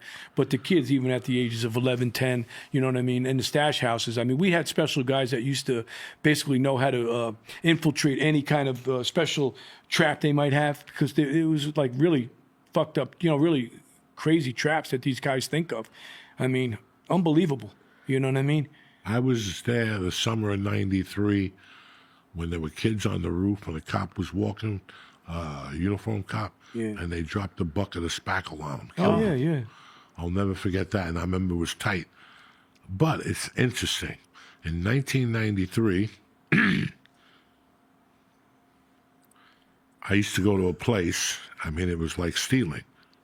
You just had to get over the bridge. And you made a left, and you went right in that place, and you double parked your car. Cops would even go right past you. Yeah. Beep, beep. And you parked. Somebody went into the building. You rang the bell, 503, come on up. You went on up there, and there was a guy sitting there with a gun and a bag of blow. 2 bags of blow. Yeah. One was for 25 a gram, and one was for 35 a gram. He gave you a taste of it, and you had to make your choice. If you busted them, that's all they had on them was 2 ounces, maybe a little less at that point. They're going to be out in an hour, these guys. They already had it down to a science. Now I see these weed stores that open up in L.A., and they put their whole inventory on the wall. When the feds show up, they lose everything. And I'm like, those Colombians had a point. They only showed you what you needed to see. Right. You need that? Give me 10 minutes. And they make a call, and it's around the corner, hidden in somebody's fucking Corvette, or whatever the fuck it is. Oh, it's difficult, even for us it was, in regards to trying to find, where the stuff is. First off, everyone's a bullshitter. I mean, like, I got the money. Nobody had the fucking money. You want to see the dope first, you know what I mean? Whether it be coke, heroin, or whatever. And that's the games we would play. I mean, sometimes we would flash them. I actually was giving the guy 40,000, but sometimes we would have, like, flash rolls. But really, like, cops only flash money. You know what I mean? That's what I always say. Like, for instance, a cop will show you money, like, to think he's legit. But the real fucking bad guys, if you're good, you get the shit on the arm. You know what I mean? Like, for instance, like, if you got juice, you're going to give me 10 kilos, you're going to trust me. So, I mean. Just like that. Well, yeah, because there's not a lot of people trust anybody. I mean, even today or back in the day. I mean, I'm talking 10, 15, 20 years ago. Yeah, it was hard to do these cases. You really had to have good people that infiltrated these organizations, whether it be the Heights, whether it be the mob guys, whether it be the Mexicans. I mean, you had to have, like, serious guys that had connections, you know what I mean? You just can't go in there and, do whatever the fuck you want to do. No, it doesn't work like that. The people don't trust people, But, money does talk. What's the old saying? Money talks, bullshit walks, man. Like I said, when I was giving them the 40 G's and it went the first time, they were like, fuck, this guy ain't no cop. And I did it 2 more times, 3 more times, right? And he ain't no cop. Until the end, when motherfucker's a cop, None of that. You don't even figure it out so that you got the handcuffs on. And once they put you in that cell, not on the drive, but in that cell to wait for your arraignment or whatever the fuck you're waiting on, you just sit there like, God damn it, I never figured it out, that motherfucker. You start thinking about shit, where you fucked up. But you were too high. You were too caught up in what you were doing. You got caught up in walking into the club and there's VIP. You just get caught up. Yeah. And you make dumb mistakes. I did it. That's all that happens. Everybody does. I mean, even the best guys. I mean, we, like I says, in regards to what we locked up, people, you wait. It's like a stock, you're waiting on this fucker. You buy whatever. You buy, I don't know, Tesla and shit. You want to buy low, sell. You got to hold it. You got to wait. You got to have patience. And people fuck up. You know, when you're on wire, sometimes you might have to be on a wire 3, 4, 5 months before they make one fuck up. That one fuck up will put you on another line, and then you're going, bro. And then you got a talker, and then all of a sudden, boom, you're like, holy fuck, you're meeting with the attorneys, you know what I mean? You know, oh, we got this amount, we're going to lock up this, we're going to seize this, we're going to take that. You know, the game is patience too. But everybody makes mistakes. So, I mean, in the end, like you said, people can go 15, 20 years. They got all the money in the world. And then that one day comes and you're fucked. You know, it's like these guys now you're talking about. I mean, I know El Chapo, you know what I mean? He's done. You know what I mean? His family's done. I think his son tried to come into the business. He's done now. His wife, you know, it's new people come on the block. Just you like know, change. that. Yeah, I mean, it's all done. You're done. You know what I mean? You had your ride. And it's over. Didn't El Chapo get caught because he like did an interview for a movie, like about him? It was like something stupid. He got caught because, you know, there was a movie like that, but that was Sean Penn. Yeah, I thought, but like whenever I watch a movie like that or hear about something like that, to think about someone like building a case against you and you have no idea.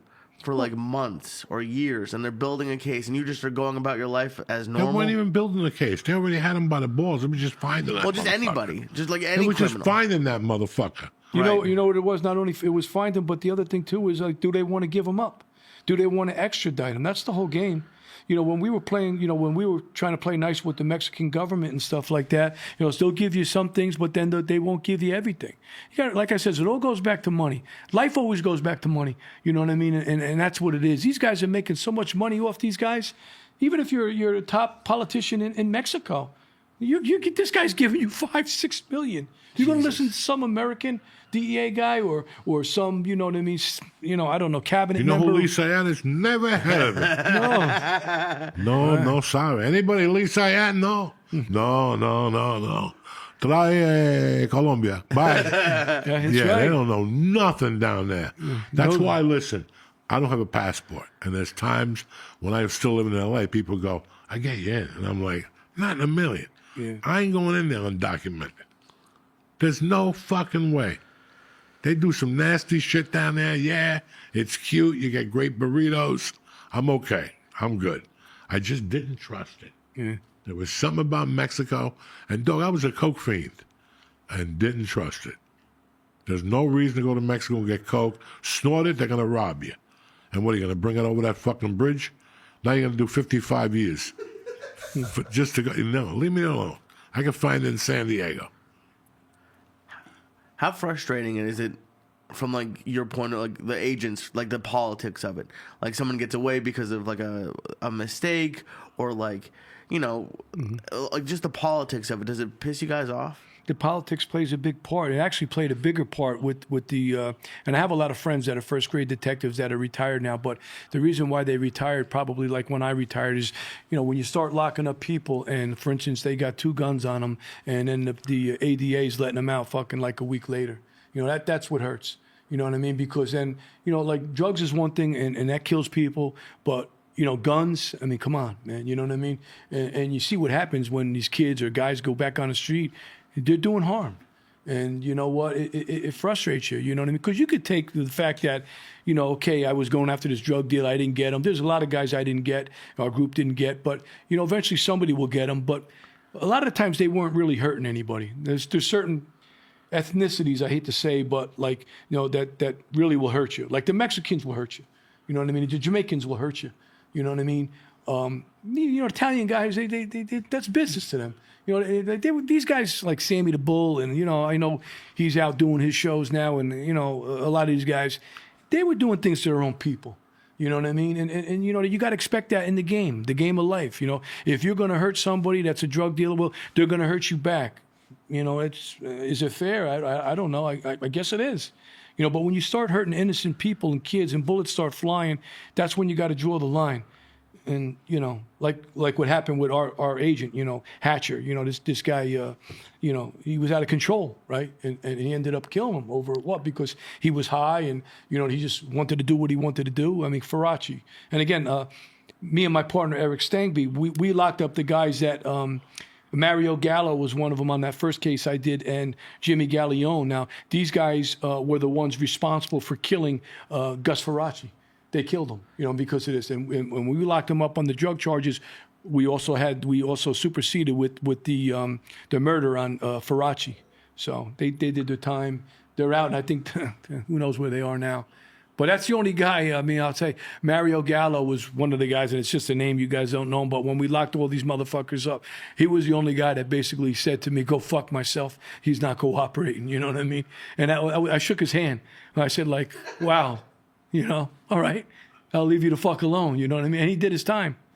The other guys, no, they right away. I mean, I was moving one guy, and these guys are all over. They're all in these podcasts and these YouTube shows that they got these guys hosting these shows, and they're talking about mob related things and whatnot. And I know it's sexy and people like that, but the reality of it is, man, it's a dangerous game, and it's a shame that, like I said, when you're a young kid and you get involved in this shit, and you're going to do 20, 25 years for what? You know what I mean? I don't know. Jail is fucking horrible. I started as a corrections officer. It's horrible to be in jail. You know what I mean? It sucks. Nothing like a man kicking your bed and telling you to get the up. fuck up, right? You don't know what that Or ready to feeling eat. Let's go, motherfucker. What right? eat? They would kick the fucking bed and tell you to get the fuck up and put the light on. And your first instinct is grab him by the neck. Yeah. You just got to sit there and go, what the fuck was that? Yeah. So that was enough for me. But I got to ask you something. Mm-hmm. Listen, I don't know where I would have ended up. I love smoking pot, and then the 80s came along, and I'm not going to blame the death on my mom. I have a mind, and I can make my own decisions. But I saw what drugs did. I saw people getting high and taking hits of mescaline and drinking. They were fine. And then there were the idiots up. There was always a patch in North Bergen that did heroin, whatever. But all of a sudden I saw this community just get taken by cocaine. And that's, never mind West New York, Union City. Right. That was that's where they were cleaning it down there. It was just, so it's kind of weird how for fucking 50 years, right, 84? When was Reagan in? Yeah, early 80s, yeah. His wife went on, and we're going to fight the war on drugs. Yeah. What the fuck has happened? It happens quick, man. It gets out of control. Listen, again, it goes back to money. There's so much money to be made because there's a lot of people that are depressed out there. There's a lot of people that, are just in a bad way. And, for whatever reason, that might be their cup of tea, whether it's drinking, whether it's this. And, you're always gonna find it's never going to end. But somebody's got to be there, and I'll say like the DEA, NYPD, all other cops, someone's got to be there to make them know that there are repercussions and there is a risk, So you always got, you know what I mean? You just can't let, like a lot of people legalize this, legalize that. Nah, I understand the marijuana. I don't have a problem with that at all. I do at some stages. Yeah. We'll talk about that some other time. Yeah. Lee, what were we going to say? No, I was actually going to ask about that, because there are some cities that have completely the marijuana decriminalized is it. done. That's it. It's either legal. Who's got the nerve to take a joint off you when you're in a fucking rental car and bring in, unless you act like an asshole or have alcohol in your breath. Right. Then anybody would bring you in. But forget about the marijuana. Look at all the synthetic stuff they're bringing in. You got meth that's making a comeback. Meth is never gone. Yeah. Like my buddies or whatever Yeah, I got in you. L.A., and he told me, he goes, during the pandemic, I sold a bunch of coke. When the pandemic ended, it became meth. Yeah. It was meth by the fucking ton. I couldn't even get it in on time. Because they're making meth also in the Midwest with a lot of like things you can buy at the pharmacy. It's like hillbilly shit. You know what I mean? They actually, there's been so many times where they're cooking, and they're blowing themselves up. You know what I mean? All of a sudden, someone opens the door and the whole meth lab explodes. I mean, it's nuts. It's nuts, man. It's just, you sit here now, 30 years, and listen, I was a consumer. I remember when Nancy Reagan said that, I'm like, man, you better start snorting coke. Yeah. Because of the war on drugs, you better get as much as you can. Yeah. Because it's real, cocksuckers, and it never ended. Yeah. And then, listen, I really love smoking marijuana. I can't do it anymore God bless you, man. I you know? enjoyed it as a kid. Thinking back, it just took away that piece of anxiety. Yeah. Just did something. Yeah, whatever. it made you feel, you turned the button a little I bit on didn't you. like drinking. I loved that. You know, I could fall asleep at night. Yeah. Did I think? I always thought buying marijuana is getting your check on Friday, Yeah, getting a bag. stopping at the liquor store, and then stopping at Benny Blanco's house and getting an eighth for $90. And Would you say putting it- Benny Blanco Yeah. from the Bronx? Yeah, and putting it in your trunk That was a good movie. and driving home in fear. Like that you might get pulled over. That was the whole thing. Now we walk into a store. Hi, how are you? Let me see your ID. Oh my God. Returning customer or first time? You know what? It's fucking funny you say that because I'm not going to get into names again, but for someone's 60th birthday party, first time I ever went in as a DEA guy, I went to a town down the shore, and it's a big place. And long story short, again, I go there. I'm a little nervous. I mean, but it's like fucking legit. You can go in there. So, no, what does Myron do? He pulls in the parking lot. I'm surveilling the place. Is this legit? Who's going in there? You know what I mean? Okay. I walk in there. It's like you're at Best Buy. I go to the fucking counter. How are you? Where's your license? No problem. Now go through these other two doors. I go through these other two doors. Now I'm in a fucking assembly line. It's like the DMV.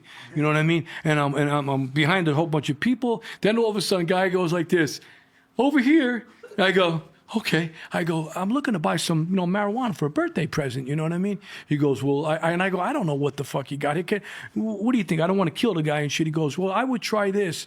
And I go, this is the first time I've done this. I says, I used to be a fucking DEA guy. And we used to lock people. He goes, DEA, you get 25% off. I go, holy shit. I says, nice, But it was like... I'll be honest with you, it was fucking funny because, like, wow, you know what I mean? Thought? What's that? Who would have fucking thought? And the guy was like, it was almost like, hey, park closed, you know what I mean? Like Wally World, remember that fucking show? That one thing, it was like the guy looked just like that. I was laughing. I went home, told my wife, I said, I took care of him. I got 25% off. Yeah. Plantopia has a drive-in. You go online, order it, and you go to the window, and you don't have to get out of your fucking car. Yeah, nice. Okay, and then you have to pay cash. That's the only thing they haven't. They don't have the ATM set up. Yeah, but cash they're is open king, at man. 7 a.m. Yeah. For you fucking early birds. Wow. And for you insomniacs, they close at 11. Yeah. And then midnight or 1 on the weekends. Are you fucking kidding me? Holy shit, that's big business, man. That means 10:30, you got nothing to do. All of a sudden, 11 o'clock, The Exorcist coming on. Fuck it. I'll take a run to ShopRite, drive through the weed store. Ba-ba-da-ba. Yeah, I still can't watch that show. That scares the shit Which out of me. one? The Yeah, Exorcist? that's one. But I tell meanwhile, you. you see a guy get hit in the head with a golf club and there's blood on the fucking Yeah, wall. no, that don't bother me, but I'm telling you what. that don't bother me. No, The Exorcist one, that bothers me. As a Myron, kid, I have you remember. considered writing a book? I know you're retired now, and you can't sleep, and you won't go to that's yoga. the fucking problem. Did you ever think That's about the writing a problem. book? You need to start writing a book. Yeah, there's a You're lot of an little interesting guy.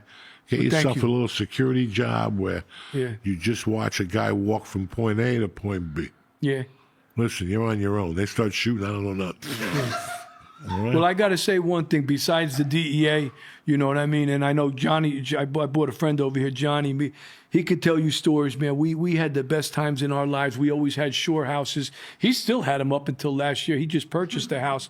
But, I mean, the shit we seen and the shit we did is... I mean, I could write a book about that. Never mind the fucking DEA. He could tell you stories about fucking vacations we went on that, I mean... What did you specialize in the DEA? Like, I what mean, division? You were everywhere. I was Drugs. first. We were mob guys. We worked the mob. Did that for years, and then it was just then like a knockaround kind of group where we did whatever, which turned out to be some mob guys too. And then I ran at the end of my career. My last 5 years, I ran asset forfeiture. I had like 35 people under me, but like for instance, when we do all these cases, long story short, if we take airplanes, we take your money, we take fucking everything, we take horses, we take cars. I can go on, gold bars, coins, stocks, and they all come through me, through my group. And we were going to Brinks once a week, and I kid you not, in the 5 years I was doing that, every week there'd be at least $2 million in cash that we would have to take to the Brinks. And we'd have to have 2 or 3 guys go, so nobody could, you never know. Somebody might get a tip on us and, try to fucking steal the money. You know what I mean? So, I ran asset forfeiture, which was it was a slowed down pace, but it got to be too crazy. And I said, let me pull up the stakes because of the things I said with the way just law enforcement was going. And I've been there over 30 years. So I think that was enough blood to give, you know what I mean? I could have done more, but, I was tired. Now I'm fucking tired and I can't sleep. So I might have to take you up on one of these fucking Slim Jim things you got. You'll be out for 2 days, happy as a pig and shit. I tell you what, as long as somebody wakes me up every 4 hours to eat, yeah, you know what I mean? I gotta fucking eat. Nah, we got one of those piss tubes that you take home. We'll just push you onto the mattress. I like the piss tubes. Yeah. Asked Johnny before. I had to take a squirt before. He had a can. Back in the day when we were on surveillance, man, we couldn't get out and piss, so we'd piss in, like bottles. I didn't piss in front of your place here if there's any cameras, but I did across the street. Right, dude? Myron, whenever you decide to write a book, let me know. All right. I'll hook you up with a girl that's really good. Oh, yeah? You got some good stories. Why fucking sit there like a baboosh? Guys like you can't fucking retire. You know what? I've been around you for 3 hours. I'm like, this motherfucker, what retire? You still got a lot of life left to you. Yeah, I know. You're not ready to go to South Carolina and to sit there. Although I do like Charleston. It was nice, but you know what? I like Hawaii, too. Yeah. But that don't mean I'm flying there tomorrow to sit and look at a beach. I agree with you, We're man. not PI 100. Yeah. We're not going to move to the beach and arrest people.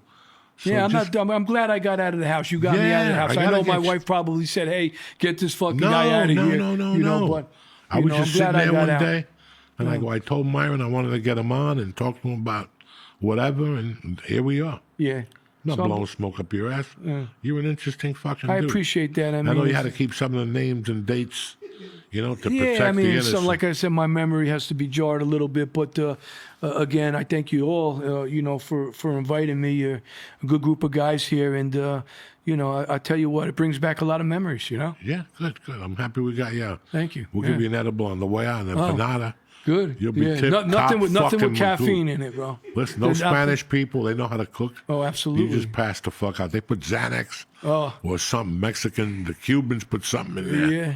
You fall asleep eating the empanada. Klonopins and the Valiums and. No, they put something in their fucking food. The Cubans. Yeah. 1 minute you're home eating empanada, next minute you wake up at 4 and Telemundo's on. You know what I'm saying?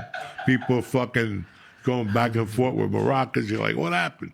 I just wanted to give one little shout out. Because I was talking about a lot of these cases, and when we first started bringing the cases to Eastern District, the mob cases, it was a AUSA over there by the name of Jim Walden, and Jim Walden's running for mayor now for New York as an independent, and he's a very good guy, very knowledgeable, and I wish him well, and I just wanted to throw his name out there. He's got his stuff together, and it might be a good change to get away from what New York normally elects. You know what I mean? I don't want to get into politics, but this show is all felons, so forget it. Oh, okay. This is not a good vote. You can't vote when you're in jail. Listen, all of you are felons. Cover your ears. You have anybody else calling in over here that are any other guys, mob guys? Did they call in? Yeah. No. I don't like people calling in. Okay. Just random people. Yeah. They're fucking crazy. Yeah. They'll sit there on the phones and. I got you. Next thing you know, they're banging on your window. I've been on the phone for an hour. Yeah. And you're like, no. They're probably going to have some of his empanadas if they find out how good they are and shit. Listen, man, we saw... This is my world right now. Yeah.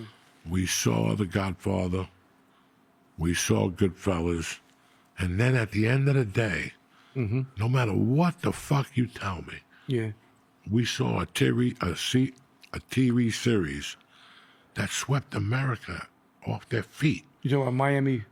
What Miami? I'm talking about the fucking Sopranos. Oh, the Sopranos. I thought you were going back to Miami. I'm sorry, brother. For an example, Miami Vice was Miami Vice.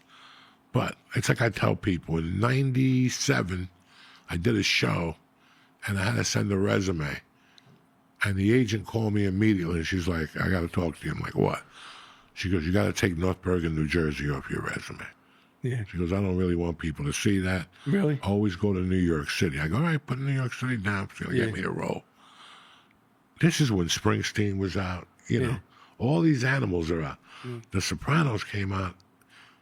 It was completely different to put New Jersey on your resume. Oh yeah, man, I love that show. I mean, I never missed an episode. That was amazing. And I'm at the point in my life right now, at least I am, that I think I've seen the best of it. Mm-hmm. When people approach me for Mafia scripts now, Yeah. if I see Gino or Vinny, Yeah. the second page goes back. I'm not interested. Yeah. I don't blame. I'll be honest. I don't blame you. I'm not interested. Yeah. It's not interesting no more. Yeah. Give me the Mob 2025. You got 3 black dudes now. There ain't. You got a Dominican. Yeah. 80 years are in jail. The other ones are fat and old. Nobody gives a fuck. Nobody's kicking up to these guys. No. They're 80. You're done. That don't if you work. can't shoot nobody, you ain't good to me. There's Get the nobody fuck there. out. You know, I mean, give me something like that that's real. Yeah. So I just can't. What were we talking about? These edibles are kicking The in. Sopranos. No, you were talking about the Sopranos and how The Sopranos was so yeah, good yeah. that what's gonna match Replace that now? nothing. What story are you gonna come at me? As a matter of fact, your boy just became councilman in the town next I know to who he is. Okay. John. Yeah. He just you saw on the Yeah, news. no, I know. He's I- all I- over the I know. news. People, I Yeah, go he to was the- legit too. I mean, he was No, a bad. he's you the know, real deal. You know who he was with, right? Yeah, I go to the weed store. People are like, do you know John? He wants to meet. I don't know fucking John. I don't know no John. He's like the mayor of Englishtown now. So that's the best weed store in town. The fucking. Well, that's how could you believe And that? I love John, and I believe John. Yeah, But I tell you what, there's 22 guys now running their mouths, yeah. and 11 of them turned evidence. I mean, And I'm a big fan of Sammy. Big yeah. I fan mean, of Sam. I seen some of his things, and listen, no disrespect towards anybody. I mean, they did their thing. But they're doing their thing now. They still want to be there. They still want to talk about it. They love it. It's like, you know what I mean? It's in them. I stop by Sammy on Instagram every other day. Yeah. And he's talking to you like it's 1984. So I talked to Paul. Yeah. And I told Paul, and you're like, do you think these kids even have an idea what the fuck you're talking about? No. Try to sell anything Gotti now. You're not going to sell a ticket. People don't want to hear that shit no more. Gotti's been beat up to death. If not, just throw on mobsters every Sunday. It's the same episodes since 1998. When Sammy, let me just cut you off. Sammy, you know, he went back after he got out, and DEA, and I know about this because I know the people that were involved with that. You know what happened to him when he went out when he's in the program, right? He went to Arizona and he got his kid involved with a lot of things, and they got locked up again with that ecstasy thing, which I never even hit on because I worked a lot of the Russian guys, and that was fucking unbelievable stories with the Russian guys and the ecstasy. But yeah, and another little thing, you know, perhaps if you have me on another time, maybe you don't want to hear my shit anymore. But because I'm getting very dry in the mouth right now. Well, drink the fucking water. No, It's I've good. been doing it, man. But I've been thinking about that, taking that edible, and that's even drying me out more. But getting back to, you know, we were working a guy on Mob Wives. We locked up my group. I was a supervisor there, but we had locked up Renee Graziano. Right. You know, and the big dad? person in that is Hector Pagan. I mean, I don't know Right, if you look her him up. I ex-husband mean, or something. yeah, but he was actually, he was with us when he was on the show, if you catch my drift. You understand? But he did his own. Then he come out, and I think Graziano Anthony, he testified against her father, who was a big weed guy over in Brooklyn. So that was very very interesting. That's you crazy. know? Yeah, Because and you could see his shit. A couple of YouTubers did a nice little thing on him. You know what I mean? That I saw recently it was pretty interesting because I didn't realize all the shit he did. You know, he was actually pretty well liked, and he was with like big guys. Who, T.G. Graziano. No, I'm talking about Hector? Hector Pagan. You know, he was good friends with Joe Massimino, who was you know, very big, and you know, but you know, they all get caught. You know, that's He ratted at the end. well, that's what I'm saying. And he was fucking brilliant at the end. Yeah. Because he came out, he said, fuck these hangouts. I don't want you hanging out no more. Everybody's got to get a job. Everybody. Everybody's got to get off the corner. No more fucking jumpsuits. No more gold chains. I have We're the silver, fucking bro. There's a hiding. guy over there. There's a Sergio Tacchini. Yeah, that's we're what it was all fucking, about. we're fucking hiding. You know what I'm saying? And he shut it down for a while, but you're always going to make big fucking mistakes with cash. Always. The accountants came in, the FBI forensic accountants came in, you just might as well get the fucking noose ready. When them motherfuckers come, those are the people that killed Jesus. When they show up, you know, 4 of those motherfuckers show up, you might as well just go put the cuffs on. Don't even bother. Don't even bother. I'll tell you on the way there. You know what I'm saying? Because it's over. They're all nerds with glasses. They don't know nothing. They don't want to know pussy. Well, you know when they got a fucking calculator cock. in their fucking hand, Trust brother, me. and the number 2 pencil in their ear. Trust me. When they come, dog, Giso. They come with the chemistry set, and it's over. It's over, guys. So once the forensic accountants come, just call your mother. Tell her, listen, Ma, it's over. You gotta give back the jewelry I gave you 3 years ago, because they're coming to get that any minute now. You're right, brother. Man, it's a real pleasure to have you on. Well, thank you for having me. And I want to have you on again. And no problem. Sure. There's break more it stories down. and stuff, and maybe by that time I'll have like a book written or something, you know? Oh, I would love it. I'm telling you. I mean, I got a lot of things in my mind, but I got to get them somewhere before the mind goes. You know what I And mean? you got to run it through an attorney. You got to send it to the DEA for clearance, and that's a hand job. Yeah. Yeah. I don't know if I got to do that anymore You because might I'm have- retired. I don't know. I Out of don't know how that respect, works. so they don't call you back in and bust your balls. Yeah. But it's pretty interesting. This is the most interesting thing I'm going to tell you, and then we'll get the fuck out of here. Yeah. Fucko was on the podcast before the pandemic. Wolf, what's his name? The Wolf of Wall Street. Oh, Remember, shit. I gave him a Jordan Quaalude Belfort. from the fucking 80s. Oh, the Wolf of Wall Street. That was Jordan Belfort. The movie. Yeah, movie. I understand. I know what it was. Benicio del Toro. Well, Yeah. he was on the show. The real Wolf Yeah. came on the show. We were talking about shit. And all of a sudden he goes, I don't know if you know how I wrote my story. And I go, why? He goes, Chong was my jailmate, my cellmate. Oh, okay. In the federal. And he told me, Yeah. I was telling him stories about the stock market. Yeah, because all the mob guys were that's what they were doing. that's what they were there doing. There was a couple of names, you know, but what they were doing, you know what they do? Yeah, They push the certain penny stocks, stock and and these shit. guys don't even have licenses, and then they close it down and they short it, you know, and that was, you know, we were looking into a lot of those guys too. But I mean, yeah, he talked them into writing a fucking book. Yeah. And it became a fucking movie. yeah, That's my point. and that's there. it That's was what a I'm good saying movie. to you. You're sitting there bored. Write a fucking movie. Yeah, Just to give you a heads up, he is going to take 10 points just for as the manager. Five. Just He's 5? family. he could have more than that, man. I don't give He's a fuck. family, dog. Come on. How come you always charge me 10? Because there's I'll even reasons. throw 5%. I gotta hold to your you, brother. hand. You're gonna call me at night. Did I make the right move? I mean, yeah, I need that in my life. 2 a.m. Lee, what's up? I can't sleep. This manager's got me going crazy. I'm over here, you know, dreaming about fucking hanging out with the DEA, and all of a sudden, Yeah, but it was nice coming. Nice, you're a great guy. All you guys are good guys. You bought some great fucking empanadas. You got a funny fucking laugh, and you got to work on that head cold, man. Trying. look at him. You take some You Vicks. got- My mother used to put some Vicks by my Come nose. back in 10 minutes. He'll be healed because Yeah, he got sick once I came back with No, I didn't. the Mac Daddy of Mac Daddies. He started getting sick last Wednesday when he saw the box. He started getting twitches and shit. He knew that Lent. Listen, that Lent was what are here. these things here? Do you though? have What is the- this? Just like This nicotine? is nicotine pouches. They come in 3, 6, 9, 12. Forget about it. What do I got to put a couple of quarters in there? or No. I'll hook you up with one on the way No, out. I'm good, man. You put one under your chin, forget it. You'll be fucking. No, I can't do that. You'll be I'll doing throw up. 90 on the Parkway. Yeah. Hey!